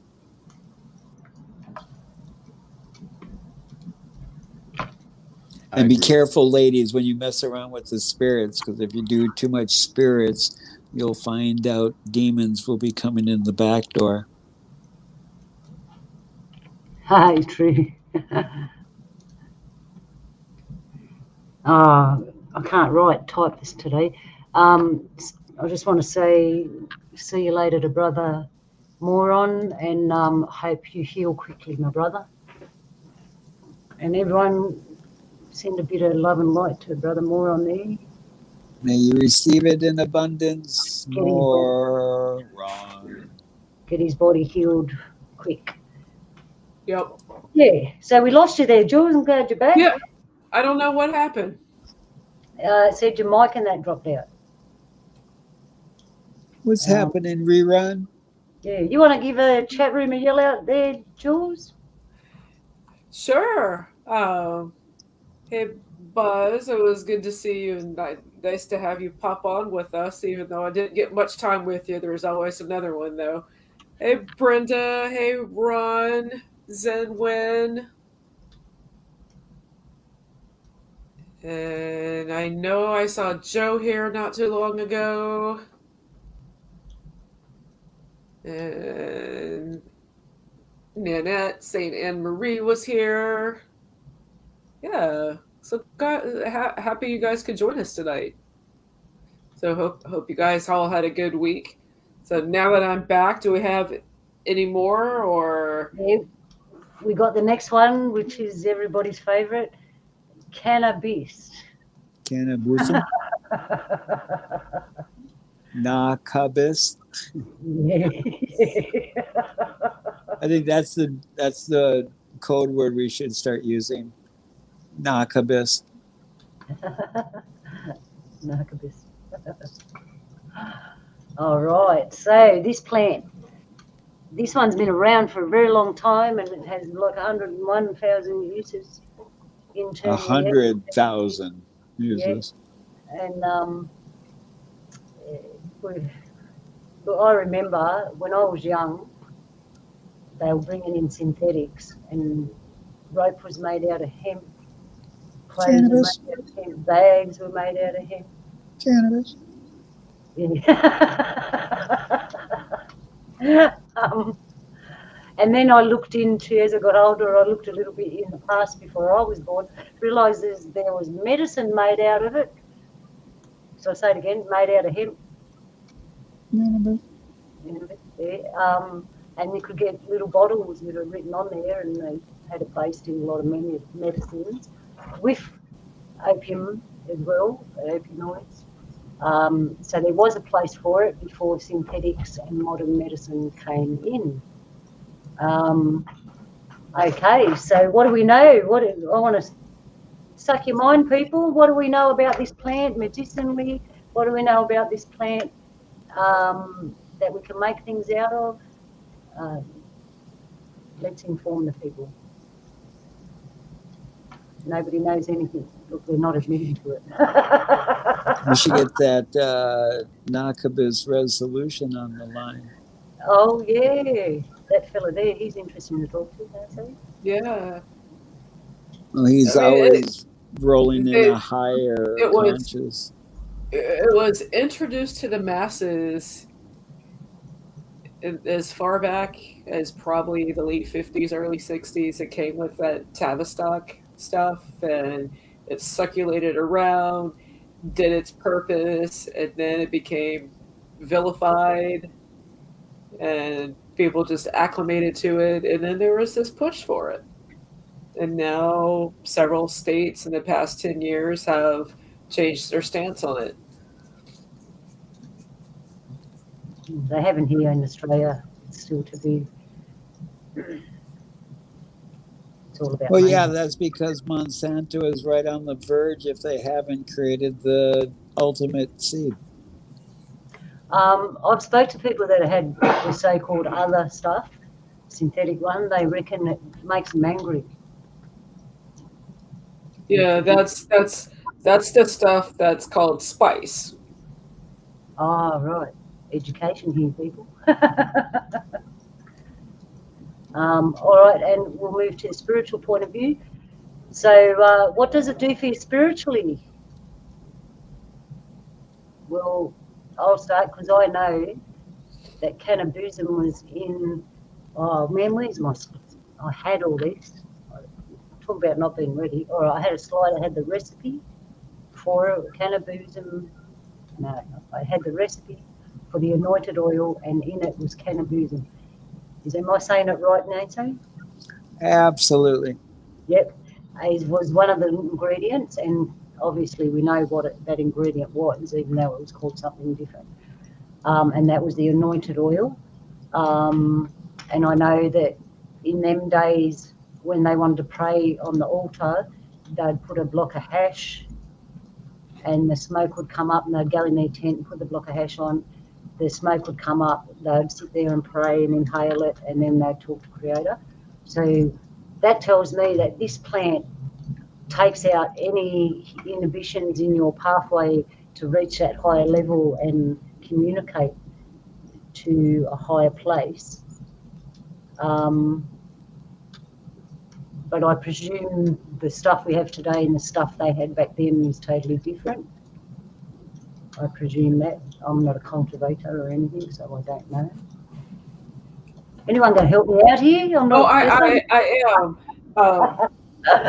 It's a quote that I remember seeing years ago from Bob Marley, and I'm going to butcher this quote, but it's something to the effect of, when you smoke, you reveal your true self to yourself. Cool. That's cool. I was going to let everybody add Very their interesting. perspective, and then I'll run with it. Nancy wants to go last. Anyone else? But that's how I Well, roll. I want to turn. I want to roll. I'll roll, but I don't roll very well. Actually, I pack. I'm a I do, and like in my world, I pack. I'm a traveler, so I pack. I'm packing all the time. It makes sense why I can't roll a joint. I can pack one, but Nice. right. I have a funny one on that. So, but my yeah. Okay, Buzz, what was Go that? for it, Buzz. I have a funny one on that. Let us hear it, brother. When you do this, it adds the meditative chlorians to your system so that the force can flow through you more easily. Yeah, we got yay on that one. Yeah, true that, Yeah. my brother. Yeah. Because it makes you relax, right? Yeah. You're like, you're not thinking about the heavy things, is what he's saying, I guess. Yeah. Well, not just that. It's like if you're an empath and you have some of that, it's like you need to know how to block, because if not, then people that are empaths that start doing that, you see them start acting rather weird because they're not blocking and they are becoming the other people around them. You know, it's one of those, you have to keep an eye on it all. Everything that you take into your body, you have to be aware of what it does, how it does it, and the consequences. This has got the least amount of consequences, in my opinion, but at the same time, for empaths, you have to be a little careful with it. That's all. So would that be considered as a crutch? sure. Because we supposed to have the power within to do, whatever, I guess. So like I guess with being empathic, would it be better to have to train yourself to block out certain stuff, or no? If that makes sense. Yeah, but it's also about recognition. You cannot block that you do not recognize, and some people are too afraid to recognize. Their Right. fear stops them from blocking what needs to be blocked.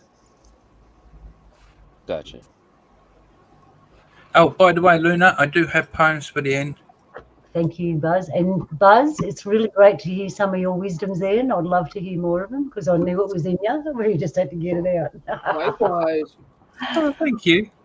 Because I'll add to that, Buzz, it's so true.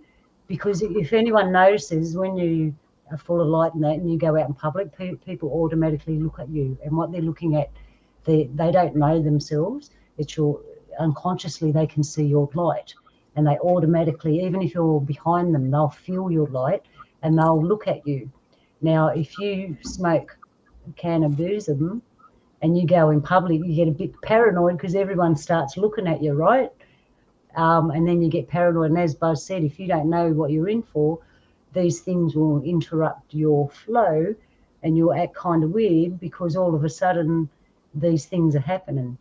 And the first one is they're going to look at your light, right? And you're going to be stoned and get paranoid and go, what are people looking at me for? What are people looking at? And you're going to go home and not go out.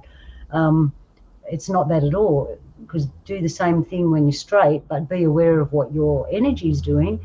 Your light comes up, people are going to look at you, and it's not because of what you're wearing or how bad you look that day or how good you look.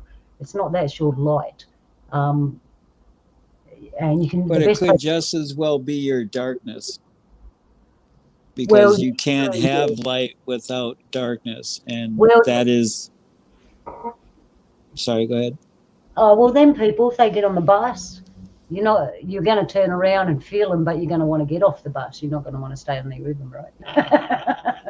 Because I was Well, going to say that I'm the best assuming, of course, people have been in at a party or in a room where an individual will come into the room and it's seemingly everybody, uplifts and brightens, to say, for lack of a better word, a person will brighten up the room. But then there's these circumstances of where people come into a room and they drag it down.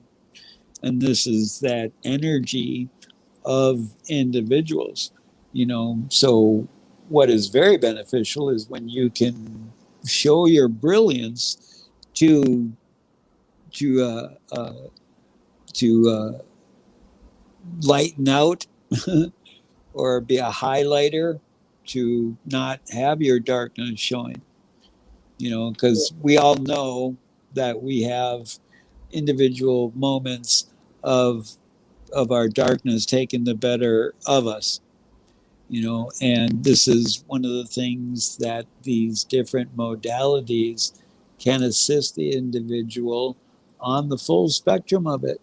Because there are individuals that utilize these hallucinogenics for a negative response, because it does put you in a higher consciousness, and in that higher state of consciousness, the manipulation of energy is attainable, for some easier than others. So you do need to be, consciously aware of your own abilities and potentials, because there are those of negativity that are attracted to your light. That's how magnetism works. The negative isn't attracted to the negative side of the other magnet. The negative magnet is attracted to the positive side of the magnet. So if you are going to be brilliance, if you're going to be light, positivity, then the negativity or the darkness will also be attracted to you. I've observed something in life. Them people that get around that are all nice and full of light and might, try to make people's lives for the better.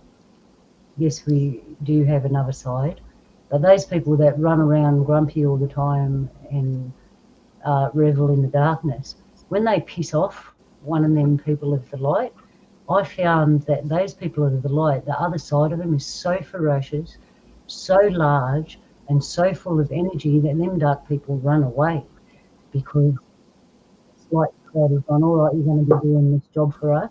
We're going to give you this extra power up just in case you get into trouble and run into one of these mobs. But Luna, if you're all about the light and positivity, how do you get pissed off? Well, how can I respond to this? You do this all the time, they say. Well, if someone was punching your head in, and you would eventually get pissed off and stand up and protect yourself, and that's verbally, emotionally, or physically, because Creator gave us the energy to defend ourselves, and defending yourself doesn't come into the same realm. Defending yourself is actually a proper action, because we defend others also. So that steps in, if that clarifies it. That's the line that keeps everything in balance. Well, absolutely. When you establish your boundaries, and if somebody invades your boundaries, then you absolutely have, I believe, the right. If they do not stop, then you have the right to make them stop, especially if you've made, unfortunately, people aren't as respectful, I think, as they could be. And so they intentionally will interfere your boundaries. And as long as, I give it this 3 count, I'll tell you once, I'll tell you twice. If I have to tell you a third time, then definitely something may go down. 3 strikes you're out. And that's the same way that when I encounter negative entities, I will acknowledge and give them respect in their whole existence. And then it will be like, all right, nice, cool. Now leave. And you can leave on your own accord, because I don't want to go negative. I'd rather stay in the positive. Mhm. As we all do. As we all do. Thanks for throwing that in. And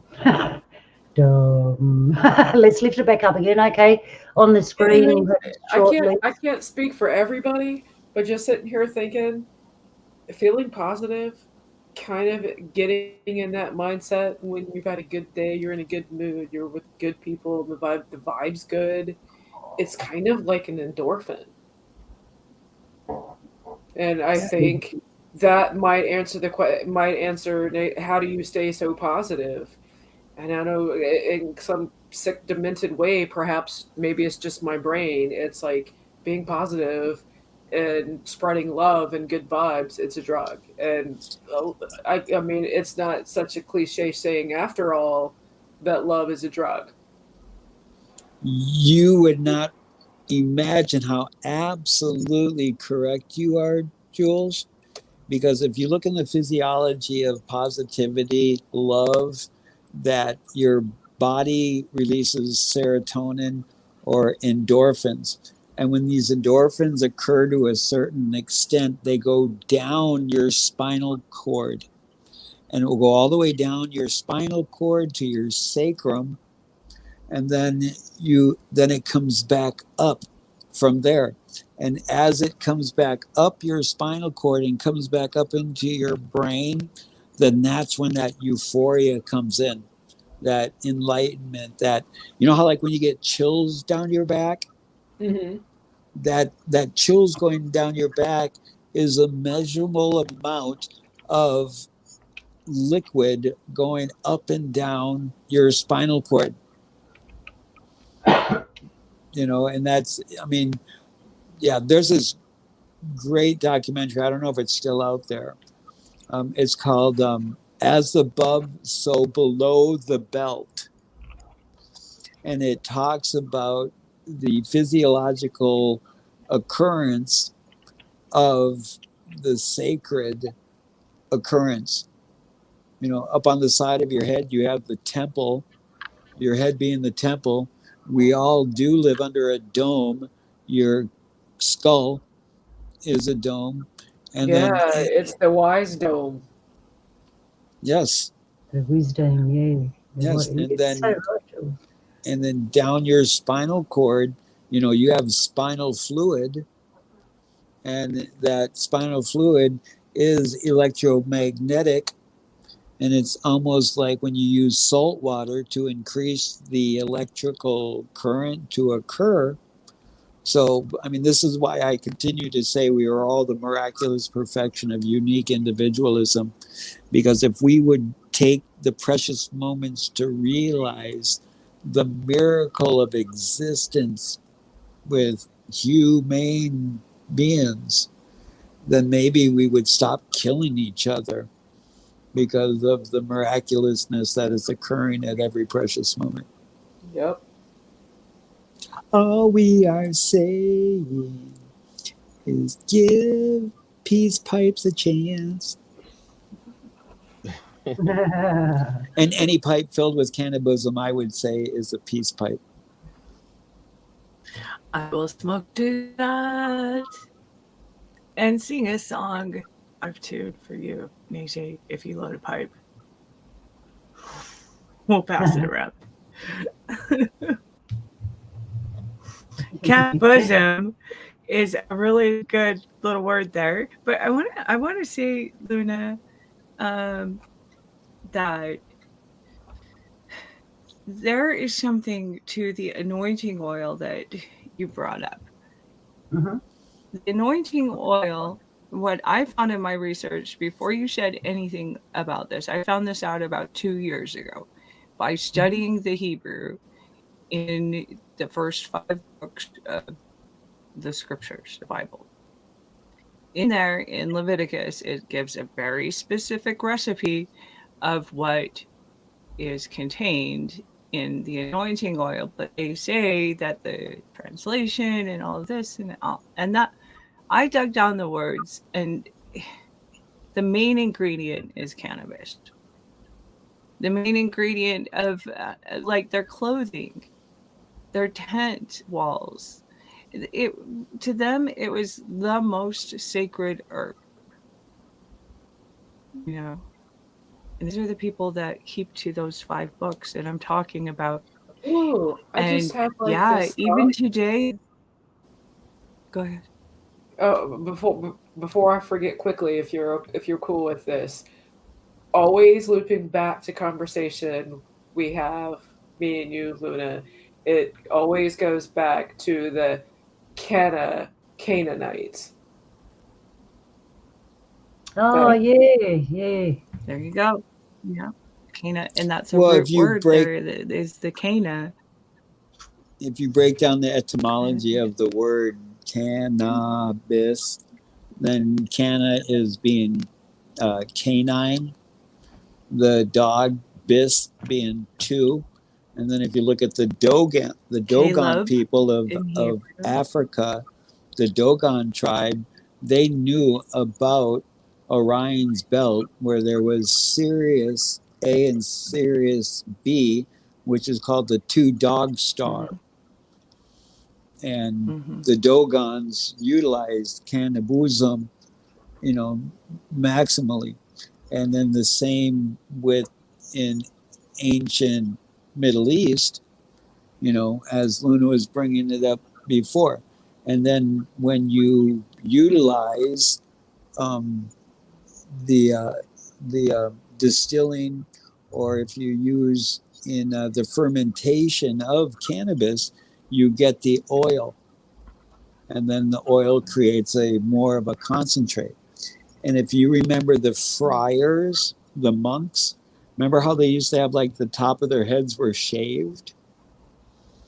yes, And one of the reasons why they shaved their head is because they would take Yeah, anointed exactly. oil and pour it on their head so it would get a quicker transference into the brain. And if you look at Mhm. the etymology of Christ, it comes from Cristo, and Cristo means to be anointed with oil. Because when you were part of the elitist in the Middle East, you had a plethora of different oils. And after a baby was born, they were anointed with oil because when you utilize plant oils, it is antimicrobial. That means it is Yeah, preventative against bacteria, fungus, and viruses.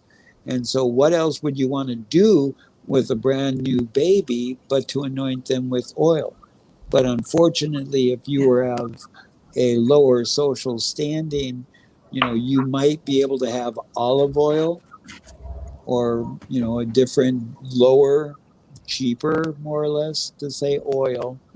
And this is where the 3 wise men, the 3 stars of Orion, they came to bring the Cristo, the Christ, the one who was anointed with oil, the frankincense and myrrh. And then if Because you look at the health Mhm. aspects of frankincense and myrrh, then again, we see the pertinence of oil going back to the pertinence of fermentation, because fermentation with alcohol was best for utilizing to extract oil from plants, i.e., yeah. medication, or what my people call mushkiki. the word, oh crikey, it's slipped out. Christos, that means oil. If you look it up in Latin or Italian, whatever it is, it means oil. Christos.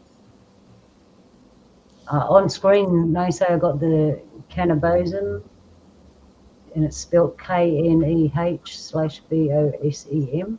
In Exodus 30:23, God directed Moses to make holy oil composed of myrrh, sweet cinnamon, cannabosem, cassia, and olive oil. It shall be a holy anointing oil. There you go. Yep. How's that for education, eh? So yeah, Everyone's there in- it is. The cannabism. Can I get a And witness? it's very important. Go Can I ahead. get an Go amen? ahead. I get an A woman. Yay. Yay. Raw men. Yay. Yeah, I get an A alien. Yeah. All right, we're going to go Made round for now. alien. Round up. Anyone want to add to this interesting educational show we had today? Yeah, No, I have a it's question. Yeah, Oh, okay, go go for ahead. it. I'm sorry. Okay. No, I was just So gonna say it's been entertaining and interesting. It's a good way to wind down the week. Yeah. Whoever It's great. floors Freaky are Friday. I'm sorry. Well, that's what I feel like. Ah, that's Saturday. It's G'day, G'day, it's Saturday. Good day, If it was good day. Friday, It's we- Saturday in Australia. Luna is talking to still us from the Friday over here. future. Yeah, I'm a figment of your imagination. I come to Mhm. you from the We're time future traveling. to warn you of what's going to happen tomorrow. Just So, talk I about think it. Mr. Light had a Traveler. question. yes, propagate the light. Sorry, darling, we get very chatty here. Please, you got the space. oh no, it's all good. I was just saying the word woman was mentioned, and I was just wondering if anybody knew what the word woe in woman means. Womb man.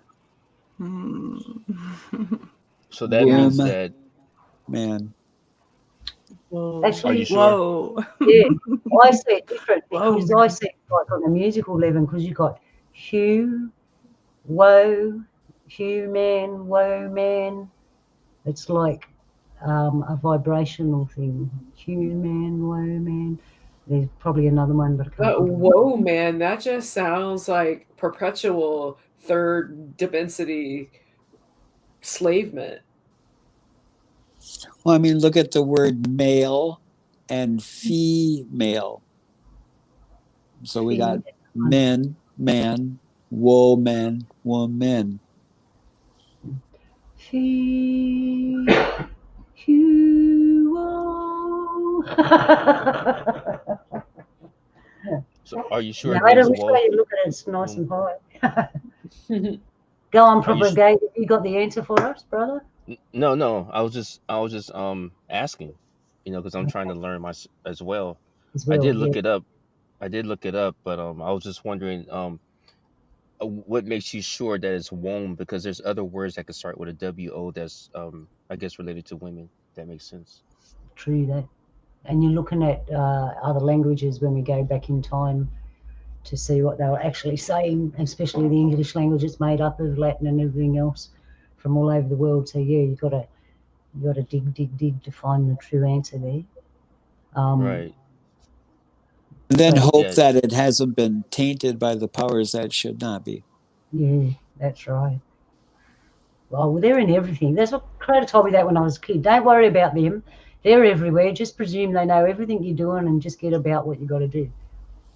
Without Well, you know, going, there was this meeting between Kennedy and this guy named Forrestal, and Forrestal was one of the first known deaths from his involvement with MK Ultra, behavior modification and mind control, where the powers that should not be have consistently looked at how can we manipulate the masses. And Forrestal said that all information, all books that are published are manipulated, because if you look at it, the almighty banksters that are in control of everything, they are the ones that sponsored the publishers, the book companies, to print books. well, that explains something to me, Nase, because I don't read books. I can read, you're right, but Creator told me don't read books. Like I can read a recipe book and stuff like that, but not to read books about things, to learn about things in a proper manner in a different way. And that's what I did. And now you're telling me that all the books are tainted? Well, I mean, okay, if you have two guitars that are perfectly tuned to each other and they're across the room from each other, you can strike the strings on one guitar and go over to the other guitar and you can hear it resonating at the same, because they're tuned together. And this is what I believe, that the truth is a frequency. And when you hear something and you feel that resonance, then something to be your truth because it resonates to your core. However, if you look at the full spectrums of everything, I have been lied to. So knowing that I have been lied to in the past, that is pertinent, knowing that I can be lied to again in the future. And it's my own discernment of trying to find within that full spectrum my balance, my neutrality. And experience is the true wisdom. And I'll share something that just made me just remember yesterday I had a conversation with this young Native individual. And I was told this parable, this story. All of the entities of the world got together and they were all concerned because the Homo sapiens were increasing in their experiences and they were looking for the answer, the ultimate answer to everything. So all of the entities are like, what are we going to do? We can't let them have, they're just not ready for the answer. And so one entity is like, okay, let's put it at the bottom of the ocean. And another entity is like, oh no, those humans will look there. And another entity is like, let's put it at the top of the mountain. And another entity is like, oh no, they're going to look there too. And then an entity said, let's put it on the moon. And they're like, oh no, they're going to look there. And then finally, one entity suggested, let's put it inside them because they'll never look there.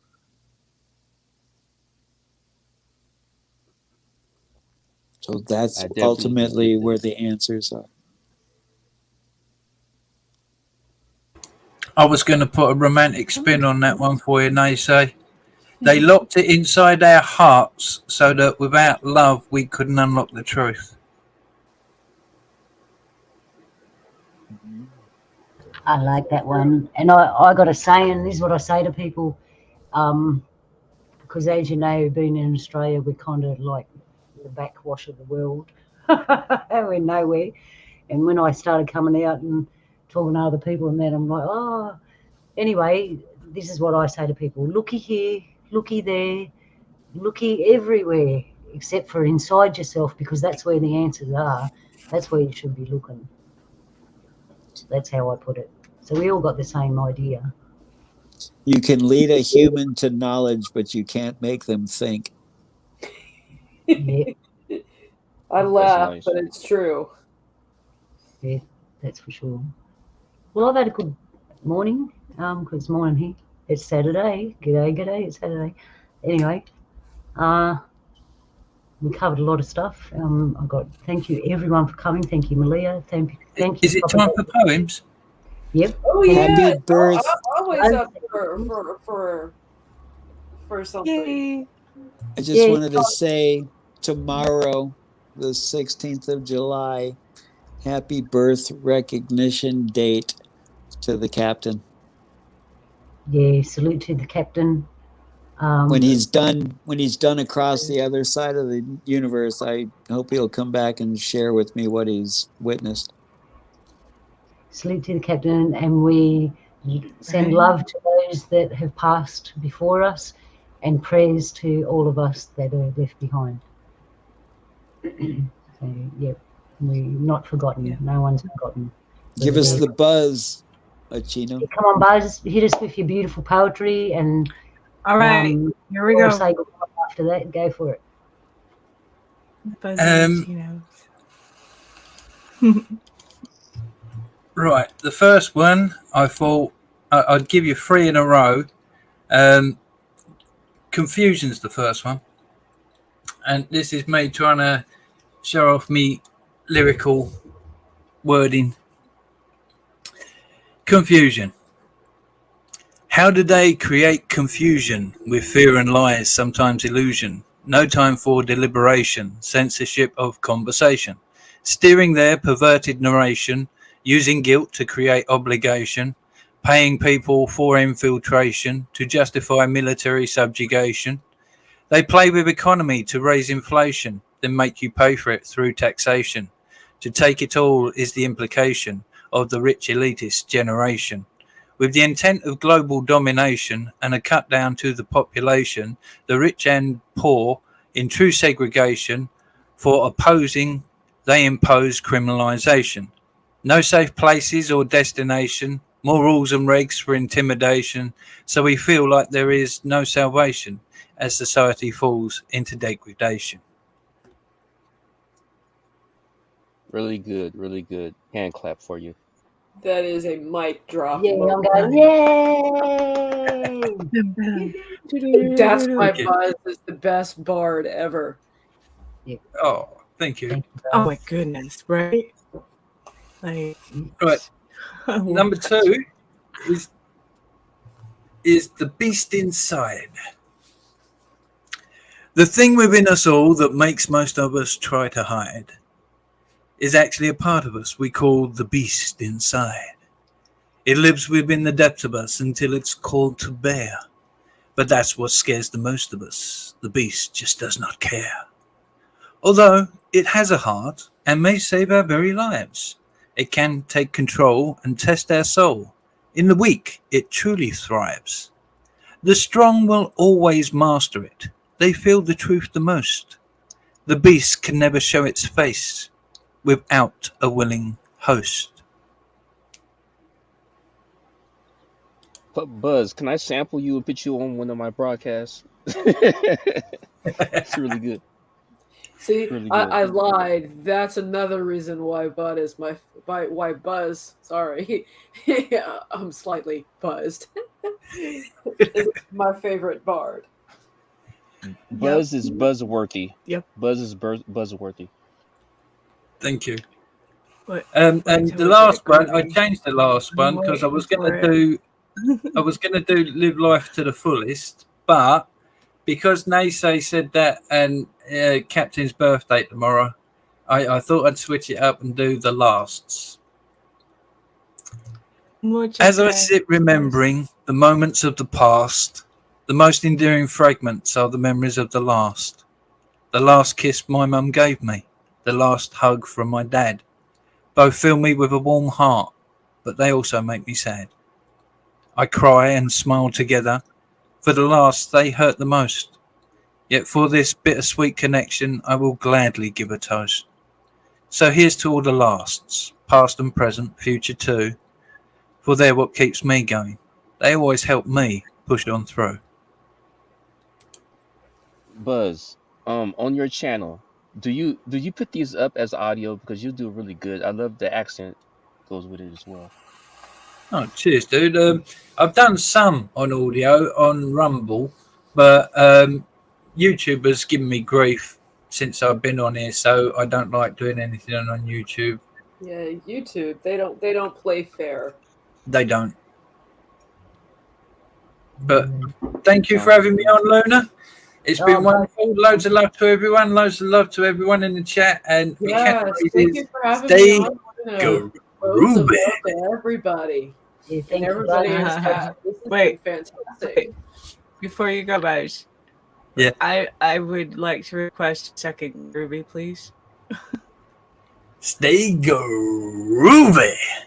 Let's see. Muchas gracias. I want to thank Totally everyone got the for coming dopamine today. shot right there. I want to thank everyone for coming today. And come back next week, everyone, please. And we're just going to go through the last say goodbyes for everybody, and then I'll send you out with a message and stuff. So, all right, we'll start from the beginning. Malia, you say goodbye. Bye. Thank you, everybody, for coming who watched today. Thank you for everyone who will come in the future and watch. We feel your spirits. We feel your love. Let us all stay connected. That is the way to win in this life. Shalom, everyone. Peace out. Propagate the Thank light. you. Yep. Thank you. How do you pronounce her name? Nize? Nize? Nizi? Naysay. Yeah, we just Nize. call Okay. Okay. Thank you and Buzz for coming on, giving us some nice bars there. And Jules of the Flame, Luna, thank you for popping me in. I appreciate the intellectual discussion, and I was happy to be a part of it. Oh, Everybody, rock steady. cool. And this is all Luna. I am a mere sidekick, but so happy to be involved, and I will follow Luna as long as she will have me. Always. And propagate this light. Beautiful. You couldn't have named it better. That is your handle that you're using is just so spot on. I dig it. But with that, propagate this light, the spirits that are out there, the good ones, the bad one, we propagate our light to shine. And as long as we shine, we're shining for others and they will find us. And all I can say is this has just been a fantastic conversation, wonderful evening, and everybody keep propagating this light that's inside you. Cool. And Jules, can you put your bitter and the sweet? I would love to. Oh, you can't. Did you I can't, but I did drop my link in your Discord. You did, I did. And you can just work getting some magic and copy and paste. I am. Hopefully the technical gods are on my side. And pop, there we go. That should be it. It is. Yes. I chucked my song that I wrote. Well, I say I wrote. To me, it felt like it was downloaded because I got the tune downloaded in my head at the same time. That was the weird thing. I wrote it in 10 minutes flat, and I've never done that with any song ever. But that's the song in the StreamYard chat. You're welcome to use that anytime that you have a break. If you want to chuck that on anytime, you're welcome to use it. Thank you. I will. That's awesome. I will. I'll keep that and I'll save it before I leave. And I'll just add to this, Buzz, what the experience that you had, I had a long time ago because I started off writing poetry. And then one day I was at a river and Creator said, clean the river. And I said, hey, well, I knew it was a lesson day. And I'm thinking, well, I'm going to learn how to clean water today. And they said, sing. And I'm like, what? And they went, sing a song. And I'm like, I'm a poet. I'm not a songwriter. What am I going to sing? And bang, it got downloaded in me. And the song came with a tune. And I'll just sing you the first little verse because when that first happened, that was the first time it ever happened to me. I was only in my 20s. And after that happened, we need to get together, Buzz, because I can pull songs out of the ether just like that. I'll just sing you the first few things. Listen to the mother, hear her speaking, hear her call. Listen to the mother in the river and the waterfall. Listen to the mother, she's telling us to be free.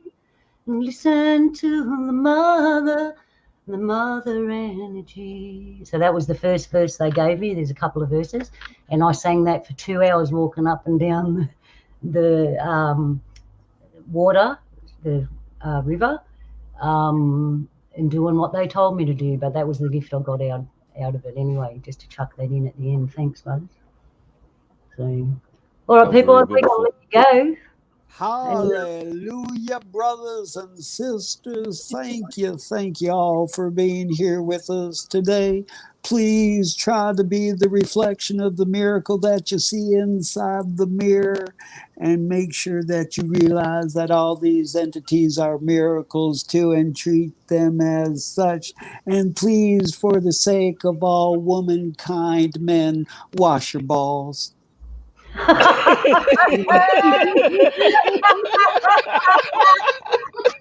Oh, oh. And And on that note, AJ, on that note, don't love forget to lick your lizard. We're going to go out with some of Oh, our man. traditional music, my crazy Aboriginal music. I love you all. Really We love you important. all. Hope you come back next week. Wabba, man. Yellow. Toodles. Yep, and okay, hang in there. Rocks.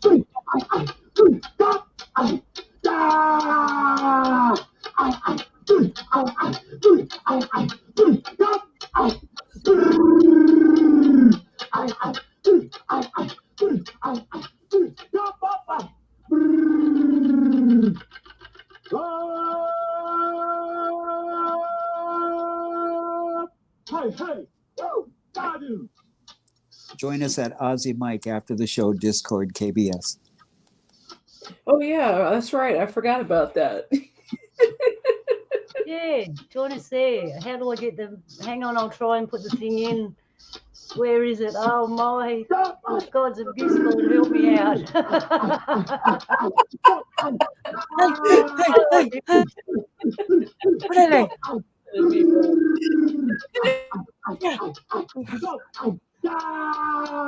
All right. Now. Oh. Are they all going yet, Luna? Did we get them all? I'm trying to get this thing.